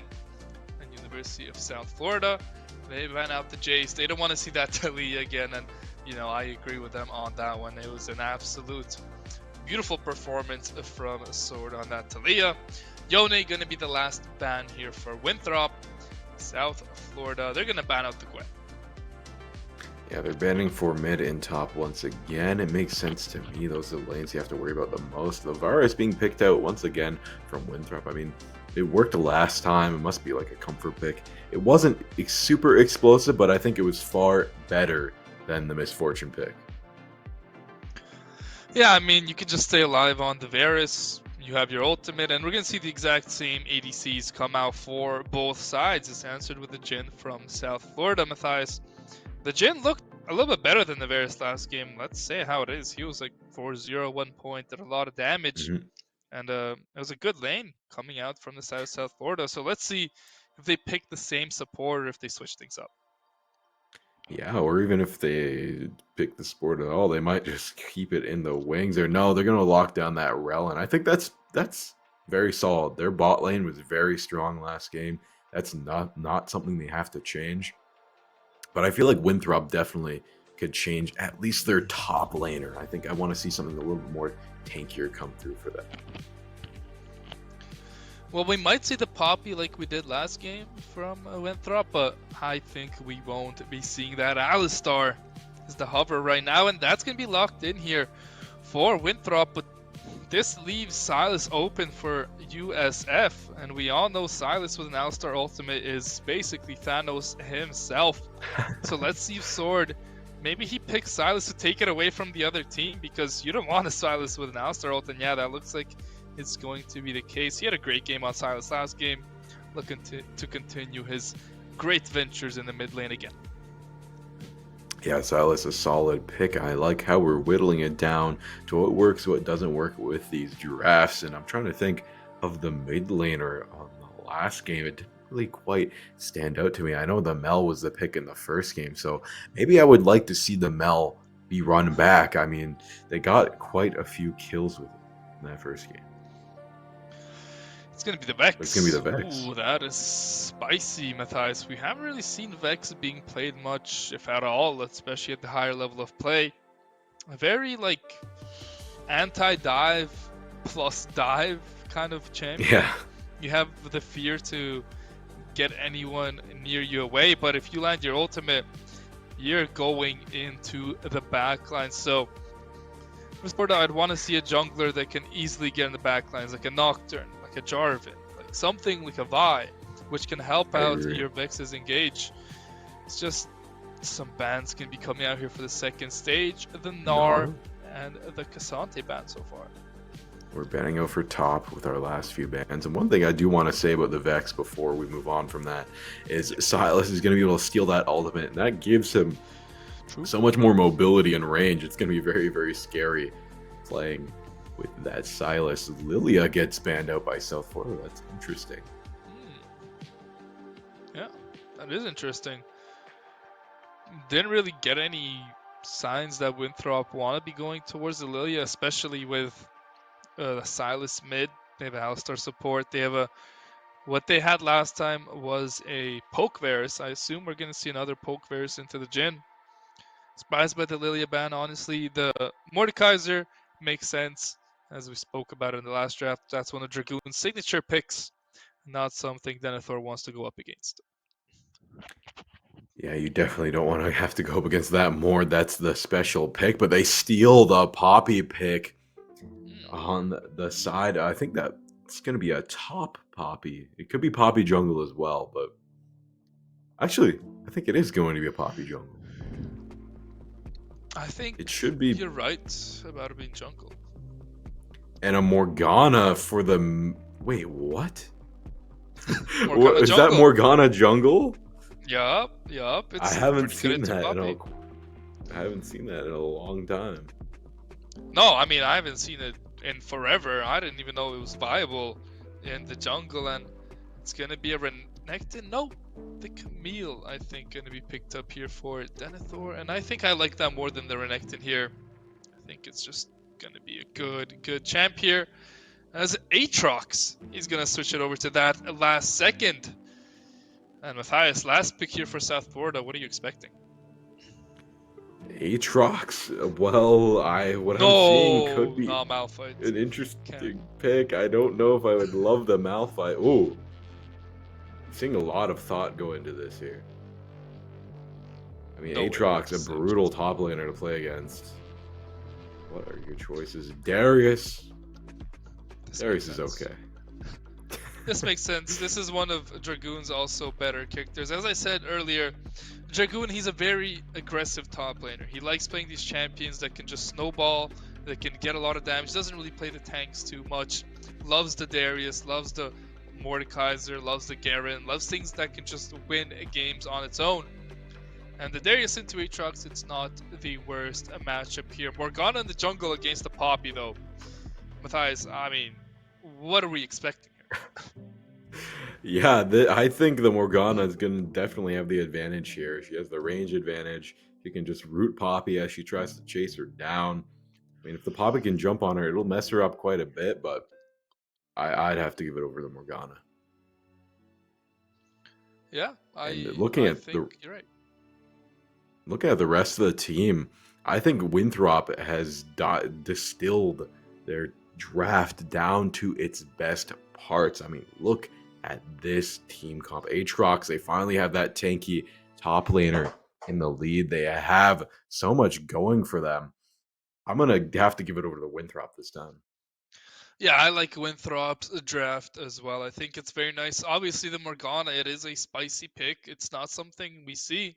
It's probably not something that enemy team in South Florida really know how to play against because, as we said, we just don't see it much. Poppy jungle, yeah, like we just saw Poppy last game. Like, it's still the same champion. Morgana, though, as a champ you don't like ever scrim against, not a champ you really see in solo queue in jungle. Like, it's going to be very interesting. I love the pick from Winthrop. I think they're showing their flexibility around the map, and I think that's going to give them a nice advantage in this game.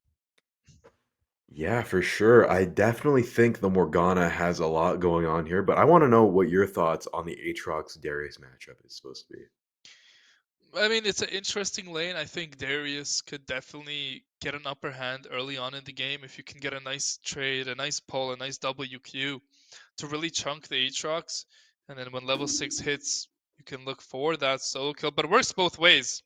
If Aatrox gets an early That's true. gank, gets an early kill, it's a very volatile lane. I feel like whoever gets the early advantage, it's going to be really hard to slow them down. So, really important for both top laners to really try and get ahead. Call your jungler. Say, hey, let's go gank this guy. Let's look for a dive. Let's do something. Because if it just goes even throughout the laning phase, I feel like throughout the other sides of the map, Winthrop, they've shown over the series they'll be winning. And if they want to win, it's kind of in the hands of Dragoon. He needs to be that carry top laner that he is, and he needs to get ahead and really put the team on his shoulders. For sure. I think it's all going to revolve around the top lane in this game.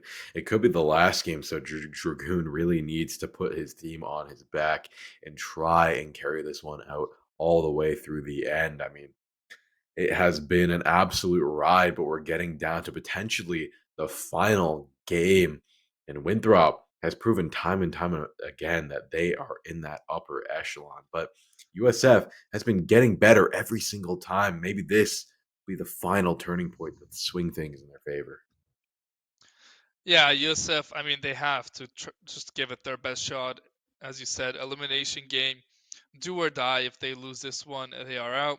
No point of holding back anything at this point. Throw everything you have at the wall. Give Winthrop their toughest match of the series so far. Try and do something unexpected. Maybe go for an invade an enemy jungle. Do something weird.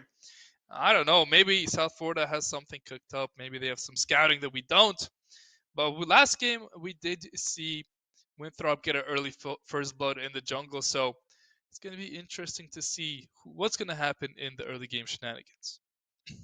Yeah, it's the early game that I'm super excited to see. I'm wondering if we're gonna see the game one Winthrop, which is far more reserved, or we're gonna see that game two Winthrop that got that early kill, went through the jungle invade, and really got the first piece to their puzzle in that aggressive game plan they had in game two. Yeah, it's going to be a little bit harder with the Morgana. I feel like not as big of a threat early in the game. She's kind of just there for utility. She throws the Qs out. If they hit, very nice. If they don't hit, that's okay. You have your spell shield, which is kind of the big reason why you pick this Morgana. Try and defend your teammates who might overstep. Your ultimate is obviously very strong. I want to see what the Morgana builds. Are we going to see a Zanya's first item where the Morgana can just go very deep into the backline, press R, and stay alive? Or are we going to see a Leandri's, a Rylai's, like something just to do a little bit more damage? I mean, there's just so much you can do on this weird pick. I think we're going to see a Leandri's first pick. You know, you want that Okay. burn, you want that extra damage. While the Zanya is nice, I don't think she has anything to super worry about. There's not like a Jarvan that's going to all in and dive her and lock her down. I mean, the Poppy can get a stun, get a few hits in, can really deal some damage, but she's not going to be able to box the Morgana in. If Morgana can land a root and get away, that's good enough. You don't really need the Zanyas at that point.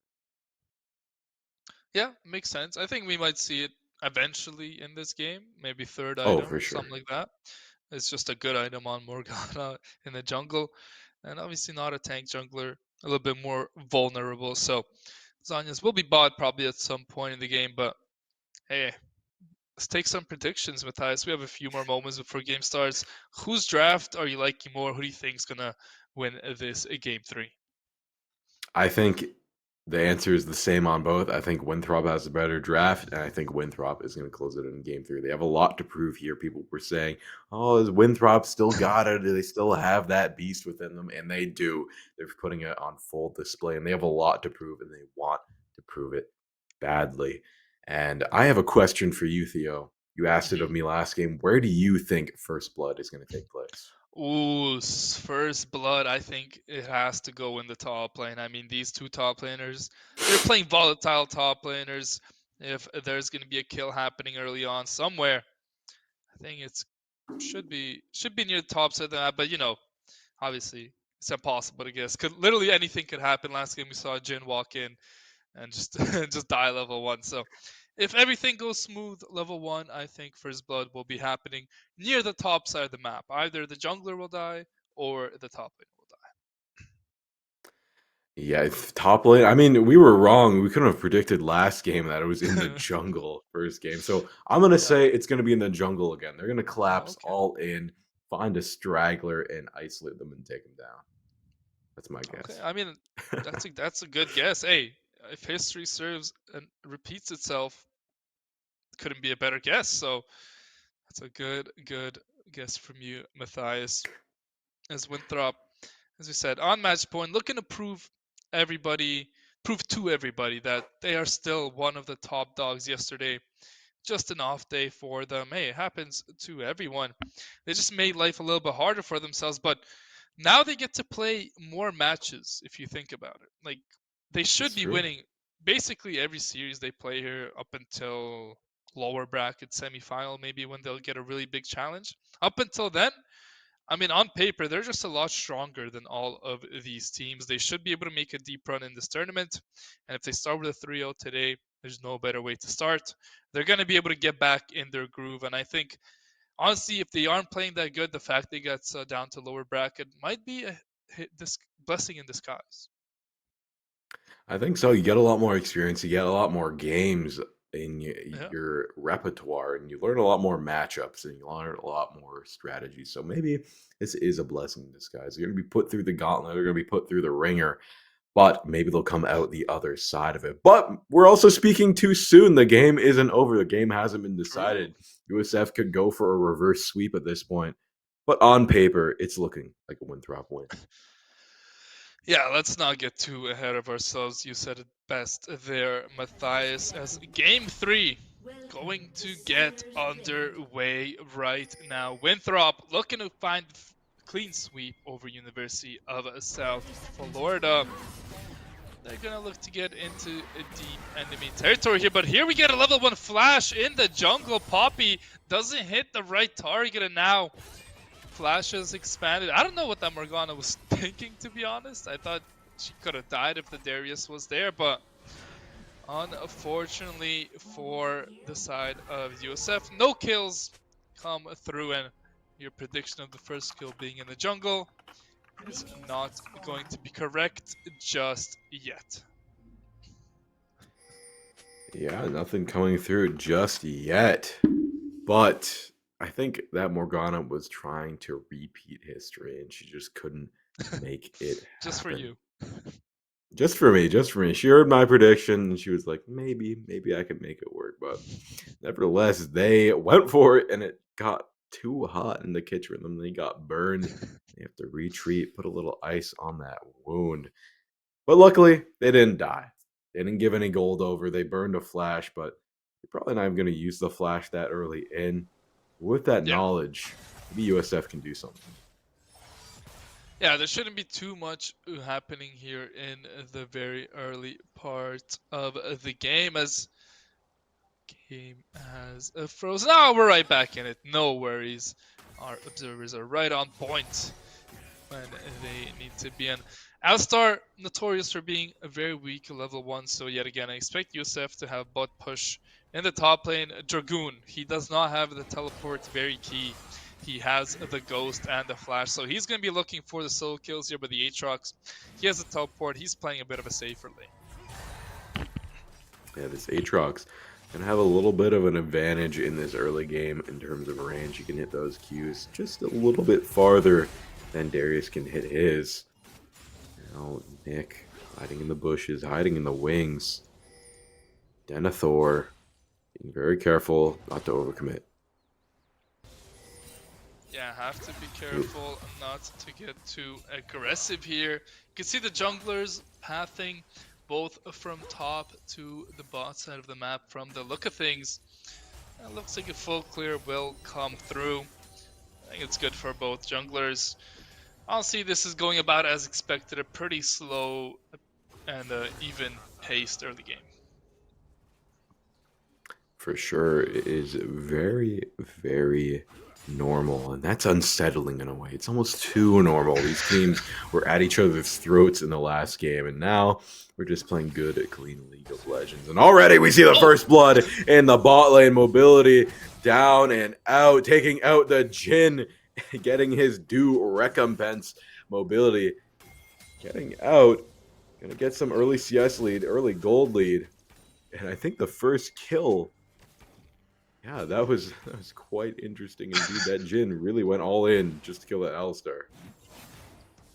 Yeah, it's not definitely worth it for Winthrop. Their ADC stays in the lane. He gets a big CS lead early. Gets a kill as well. Winthrop will very happily take that 1-for-1 trade as we're getting a bit of a replay of what happened down here in the ball, and the root comes through. They're able to find the flash knock onto the Jhin, who cleanses but gets moved back, so he knows he won't be able to survive here. The kill comes through. He does flash for the first blood for that extra gold, but let's get right back into live. We get to see him find the ball, and the Alistar knock doesn't hit onto too much as the Morgana Q misses fully. And look at the health bars are all on 1 HP, but the root comes through and they find the kill on the Rel. A game of inches, and Winthrop has it calculated perfectly in that one. Dragoon going for a brawl against the Aatrox, trying to take him down with that bleed.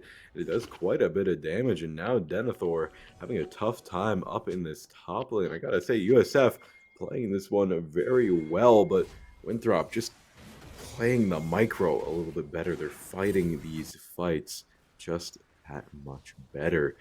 One thing I do have to address is the guy we've been calling Zana this whole time. His name is Jonathan's backwards, so I'm gonna call him Jonathan's from now on. All right, that works for me. Matthias is in the bot lane. Wave is going to crash. We see a lane swap coming through from Winthrop. They've done this every single game. They love playing for these grubs, and USF, they won't be in time to answer.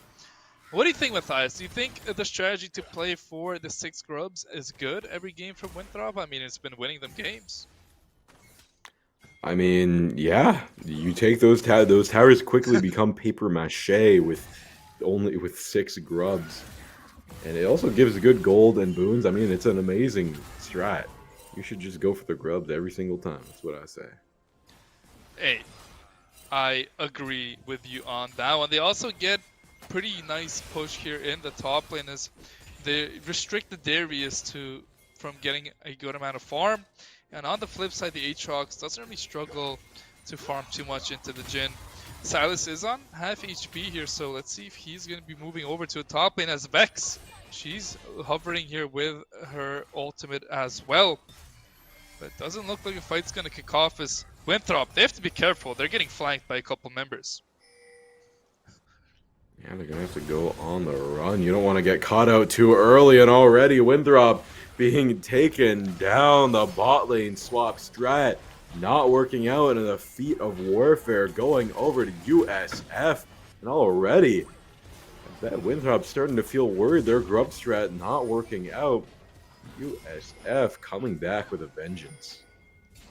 And now this Morgana has to be careful, but they're going to look for the Vex. Ultimates come out. Nice flash there from the Poppy. And it looks like USF have awakened. They're looking to win this one now, but if Sword can find the ultimate on the Vex here, he could find his kill. There it is, gets the ult. Will he be able to get that reset? Yes, he will. Has that Vex ultimate ready to use again. Uses it on the Darius here. I don't think the Darius can get out. Gets another reset. Hits it on the Vex. On the Poppy. Can they find the kill on the Poppy for the reset? Yes, they do. Can go in with the Vexalt again, but it's going to be a little bit too deep this time. 3 big ultimate resets there by Sword as he swings the game back in the favor of Winthrop. Exactly, back in their favor, and now they need to just play with this lead carefully. They always overextend and somehow give USF an opening to take this one back. Now they have the lead. I want to see them use it correctly. Don't overextend. Carry this lead a little bit further into the game and get an even bigger lead later on. Invest your money. Don't just spend it right away. But of course, if you are going to spend your money, the best thing to spend it on is Exit Lag, our official partner and sponsor. Exit Lag ensures better and faster connection routes to game servers, eliminating connection issues with a single button press. Make sure to use our coupon GGWP to sub for up to 50% off. Yee weep for the 50% off there, as the famous Baus would say. And we saw a bit of a lane switch up here. The Darius was going up against the Silas for a little bit there. I don't know if that's the best matchup there for Silas, but in the mid lane, the Vex ultimate is a little bit too short. I don't think they have the damage to kill this Aatrox as they 4-man it. Varus will easily just push in the ball wave, and just not the best macro here from USF. They're kind of losing waves bot just to maybe look for a kill on Aatrox, who easily gets out of his life. Yeah, Aatrox really hard to pin down. He has so much health, so much ability to just chain you down, stop any approach from coming through. Of course, I got to shout out Sword. He's playing amazingly in this mid lane. Vex, notoriously hard to lane against with all the fear in the range. He's up right there with the best of them, keeping them at bay. And speaking of Vex, Vex in the bot lane as of right now, battling it out with mobility. Gonna just hold the line for Jhin as Humphreys comes back to the lane. Alistar going in, getting a big knock-up on the Rel, but she's so tanky, it doesn't quite matter. Just getting a little bit of chip damage in there. Woko in a loco spot there. Humphreys missing the shots, though. It's a messy team fight here in the bot lane. Yeah, it's a messy team fight, but it doesn't lead to too much, honestly. The Crab will go over in the top lane, the Aatrox and the Darius kind of just hand-shaking, my apologies. Not too much going to happen up there. As Alistar goes in, there's a Morgana root, and I think this is a kill. This Rel overstepped her boundaries way too much. The root comes through from the Varus, the cleanse comes out from the Jhin there, and nothing going to be found there, but now Sword has to be a little bit careful, has no vision in this bush as a trap has been set by USF. The Dragon's going to get started, but I feel like this Morgana's in a lot of trouble. The Vex ult comes out. Can they find a kill on the Morg? Need some body blocks. Nope, the Jhin finds a kill. Vex gets a reset on her ultimate, gets another kill. Another reset going to come through on 2 mobility, but the Vex doesn't have the damage. The Silence going to come in to help it out. In the end, it is a 2-4-2, but definitely heavily benefiting Winthrop University. For sure, this Varus going at tit for tat with this Jhin. I mean, Humphreys, he finds these crazy plays and somehow it pushes mobility to punish. He locks in and stays one step ahead of Humphreys every single time. Mobility, I think, has been an underrated workhorse for the side of Winthrop. He's always been such a solid player. Every single very game solid witnessed. player. See Denethor go in on Dragoon, gets the knockup, gets the chain. Not going to turn that into a kill. Wukao just not finding too much value on this Morgana. I mean, maybe this is the moment you can do so. Doesn't look like you're going to land that Q. But they are still going to look for the dive here with the Hex Flash. They get the knock-up. No Q for the stun, however, because they used it a bit too early. This Darius is going to get a kill back on to the Alistar, and that is just poor play from Winthrop. Morgana going to be falling as well. And I'm not sure what they're thinking. Why did you not wait for the Morgana to have the Q alongside the Alistar? Pretty simple mechanics here you expect to come out from one of the best teams. Yeah, they are playing very, very well. I don't know what that was at that point, but now we're seeing the Grubs going to be taken by USF. They're going to equalize their amount of grubs with Oh, Winthrop. And now we see a big fight happening up here in the top river. Humphrey's on a killing spree, getting 1-2. Shutdown coming from Sword. It's going to oh, be big Jonathan's Poppy ult. running away. Not going to be getting away, though. Poppy lines it up, knocks him down. And that's going to be Mobility getting the last laugh on Jen. And that's going to be that. An absolutely amazing fight for Winthrop University and USF. Now struggling to find a way in here. What a TP flank there from Sword. Definitely the big game changer in that one. But look at Dragoon. He's trying to find the kill onto the Alistar here. One more auto with a ultimate would have found the kill there, but cannot find it. The last grub will go over here to the side of Winthrop University. And Alistar going on the Vex. They have the root with the Morgana. Alistar might fall, but the Vex gonna be falling down. The Alistar actually managing to live, and now it's a complete 5-man dive in the top lane. Poor Dragoon, he's gonna take so much damage, tries to find the trade back, but look at Sword, he doesn't care, he has to flash out. In the end, Winthrop finding all of the kills and expanding their early game lead. But Winthrop is weak. This is the time for Humphreys to strike. He uses his ult, but Woko is going to body block for Denethor, and nothing really comes of it. That was the time that USF could have jumped on them and taken them all out, but they tried to play conservatively and found zero value for that ultimate. And just like that, Winthrop gets a ton of kills and gets out for free. Great play by Winthrop, honestly. Great play by Winthrop. They find all the kills early. They don't overstay their welcome, and you can see, and now in the jungle, this Morgana is becoming a bit of a threat with that Leandries, as you said. Almost has a jungle item finish, going to be done a little bit quicker than the Poppy, and that might matter for this next dragon. Yes, USF do get a lot of push here in this top lane. I think they're going to be able to capture this first turret as well, which is going to be a nice little boost. But in the jungle, we see the Poppy might be walking up a little bit too far. Nice stun there. The Varus ult misses though. Can Aatrox find anything? I don't know if this Poppy is going to be too long for this world, but the team fight's going to kick off, and down goes the Alistar. Didn't have the ultimate there. The Aatrox finds a trade back. Can he find the kill onto the Rel? No! The Rel's able to stay alive, and yeah, just like that, a 2-for-1 for USF. But on the flip side of the map, Dragoon getting way too aggressive. What a bind there coming in. Vex falls as well to the Varus. Winthrop mechanically now just showing off their skills, finding some nice chills back. It's in the end, it's a 3-for-2 for them. Yeah, Winthrop just flexing at this point, finding absolutely insane ways to get these kills. And just like that, they're going to get the first tower down there in the bot lane. And they're cementing a very strong lead. I think the snowball is beginning to form. It's up to USF to turn up the heat and melt it away. Jonathan's being caught out by the Comet there.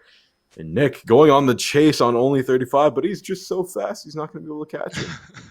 Yeah, he is extremely fast here, as nothing's going to be happening too much for the next little while. The Dragon should be getting taken by Winthrop basically anytime they want, but they just want to get deep vision in the enemy team's backline, in the enemy team's jungle, and set up these TP flanks, which have shown time and time again it can be very, very scary, as we're looking for a play in the top side of the map. But let's see how USF answer here. The Poppy Flash use him instantly, but the kill, look at that jungle there coming out from only 35, and they're trying to help out their Vex. They want to get to this Vex to help her out, but the proxy comes through from USF, and now Alistar should be able to find the knock up. The Morgana Q should be able to land after, and this should be a pretty easy kill to start off the fight. The turret's going to be the first target here. They're actually able to find the Alistar before anything happens. The root comes through onto the Rel, and here comes the reset. The Aatrox going to be healing so much health here. Going to just be running them down. A double kill for the Varus, and yes, Dragoon's in the bot lane farming up, but the rest of your team is dead. What a play there from Winthrop.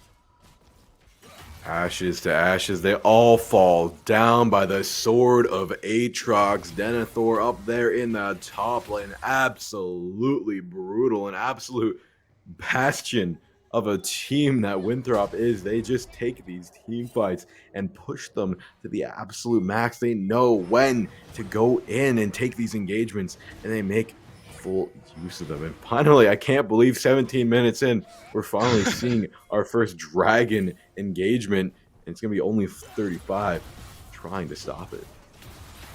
Yeah, good job by Winthrop. They're just taking the Rift Herald. The Dragon isn't going to be taken by USF, so no dragons. Might be a no dragon game here, Meta. It's not something I think I've ever seen, but 18 minutes, nobody wants to take it. Hey, no problem there. Is now there's going to be vision towards the bot side of the map. I think now might be around the time you might look for a dragon, but the Morgana's all the way on top.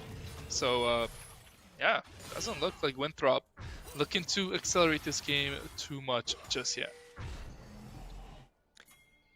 Yeah, they're looking to try and get a very significant lead here. I don't know if they're going to be able to do so, but already USF trying to find some way to turn this one around. I mean, Jonathan's trying to scout it out, but quickly getting punished by Woko already. I mean, I'm trying to think of a way that USF could find some way out of here, but it's looking dimmer and dimmer. And I think I got to go back to my previous statement. It's all about Dragoon. He has to carry the team on his back here. He's already gotten 2 towers all to himself. It's all about the split push here. It's all on this Darius. I just want to point out real quick, Poppy still has not upgraded the smite. She needs one more stack for that to happen, and it just proves they're able to get into the silent. Oh my god, Dragoon going for the solo kill onto the Silas is not going to be able to find it. The help is there, but the rest of the team going to be there to follow up. Dragoon trying to make a play there with the Poppy, but it's just a little bit too late. Too far ahead are Winthrop, and now they're going to be in cruise control. So much gold on all their members. They're going to be really hard to slow down. We gotta point out the Varus mobility. 11, 1, and 8. 700 gold bounty. That's the star player on the team right now. Just so much damage. Level 13 as well. No one can really challenge him in a 1v1 fight. Yeah, this Varus, 3 items already is just scary. And now this Vex cannot defend this top lane turret. You can see the Alistar. Only 35. We'll give a little bit of a peek of who's here. It's all 5 members from the side of USF. Winthrop know that they only have 4 members. They're gonna just back up and maybe rotate over towards the middle lane. But nope, they're gonna look for an engage. Huge What knockup. an engage it is by only 35. Gets the Jhin to fall. Rel needing to flash out, and now the game's gonna blow up. Dragoon pulls them in over the wall, but I don't know if that's what you want to do, Dragoon. That's a nice route coming out from the Varus with the ultimate 3 dead now for the side of USF and Winthrop. They're gonna look to blow this base open, take some tier 2s, take some inhibitors, and really take a huge gold lead. That was a massive misstep by Dragoon. I mean, Cannonbob going down as well. Sword just in their base. I mean, just pulling them over the wall, reducing them down to atoms. Red turret going down in the mid lane. Denethor and Sword and Woko being the destruction crew, taking it all down. That game got blown wide open by one Darius E. Wrong place, wrong time. What the heck happened there? Unfortunate for Dragoon. I mean, it happens, but wow, that just opened it up for them to just go in there, wreck house, and get out scot-free, giving them over a tower and so much presence across the rift. I mean, I don't know what USF could do to try and stop them. I think you need to send all 5 all in on mobility, try and cash in on that bounty to get some sort of advantage in this game. Yeah, and now this Poppy's in a world of trouble. She gets rid of, she is dead. Nothing she can really do at this point in the game. Everyone from the side of Winthrop just so fed. Sword on the Silas. Back-to-back games has been an absolute demon, and this Rel is in a lot of trouble now. Let's see if she's able to get out of danger. Is able to do so. Dragoon's up in the top lane, pushing in this wave. Trying to take this turret, but I think as soon as the Aatrox shows up, those dreams will be shattered. And now it's Winthrop. They're playing for this bot tier 3. They're overloading the map. The first dragon, Matthias, still not taken here by either team. Not taken just yet. Dragoon taking so much damage, though. Oh! Can this Aatrox beat him out? One more kill and one more Oh! auto sends Denethor on a killing spree, taking down Dragoon. And without Dragoon, their star player, USF, is beginning to struggle. Also, Otacon has been taken down simultaneously. Winthrop, at every state of the game, is non-stop winning. Yeah, I mean, they are looking so good, aren't they? Winthrop should be on pace for a Game 3 victory here. Everybody's fed. Literally everybody. Morgana, we didn't know how it would work. Well, now I can tell you confidently, Matthias, Morgana is good. I think with Alistar paired up, it's just so easy to get those roots if you time your stuff properly. And it's just worked out so well for them. Only 35 on the Alistar has played very well as well. Yes, he's died 9 times, but 19 assists. That is a good amount of assists for the team. As now they're gonna look to Hex find a pick Flash. on this Vex, and I think this Vex in a world of trouble. The Jhin ultimate coming up from the silence, but these Jhin bullets literally do 15 damage and cannot find the kill there. But Denethor on the front line, able to get so much tankiness to go. But Winthrop, they're not really finding too much here. They should get this mid inhib as Dragoon, he's given up on the team fighting. He's in a side lane split pushing. Yeah, they're going for a really big split push here. Dragoon trying to be the last soldier, keeping the dream alive for the team. It's going to be a base race, but it's not going to be a close one. He's 3 steps behind as the bottom tower finally falls. We're going to be exposing another additional inhib. And Jin's twirling his gun, but no one to fire it at. At this point, you might not fire it at all. Finally get both inhibitors down. I think they are feeling threatened by Dragoon, though, so they are going to end up retreating. I mean, they either need to retreat or go end the game. Like, Dragoon's gonna take this bot side of the map. Like, they have to be careful. If they don't back, they have to end the game in Sword. He's gonna go all in. He's gonna look to end the game himself. Picks up a kill onto one. Nick has to be careful on the Rel. Will be falling down shortly. Second, there it is in the game. Looking to end right here. 3 kills now for the side of Winthrop. They're looking to pick up Dragoon, and it's going to be the Poppy last to fall. Triple kill goes over to Sword, and just like that, that's going to be the series. Winthrop taking it 3-0 over USF. Winthrop has proven once again they still have it, and they take this one 3-0 across the board in a spectacular fashion. Through the games, they just proved with absolute superiority that they are the winners. So congratulations to Winthrop, who advances in this lower bracket, and consolations to University of South Florida. They played really well, but Winthrop was just better this time around. Yeah, much love to USF. They really tried their best. They put on a show for us. Game 2 was extremely close, but hey, Winthrop, one of the top teams for a reason. They came in here ready. They came here to prove themselves and prove to everyone else that they are still one of the teams to beat. And a dominant 3-0 from them. They're going to be very happy with their performance today, as they're in a lower bracket around 3, University of South Florida. Unfortunately for them, their run in CLOL is over. Yeah, and unfortunately, it is going to be over for them. But we got to shout out to Winthrop. And I also have to shout out the whole team. They played absolutely phenomenally, especially coming off of a loss.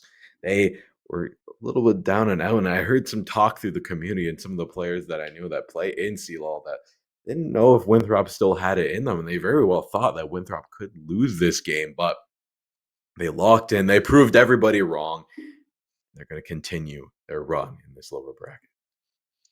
Yeah, obviously still a lot of League of Legends left to play for Winthrop, but you'd have to think this is a good start in the lower bracket. Obviously winning a 3-0, getting a series over done with quickly, not showing all your cards in uh, this series.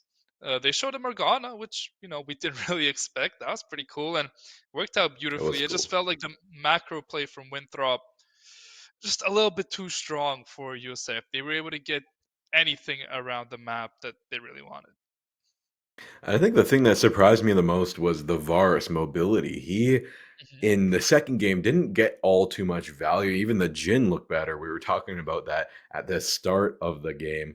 But quickly through that third game, he really proved us wrong and fantastically just wiped across the board. I think even before the first dragon, he had 10 or 11 kills. It was absolutely phenomenal.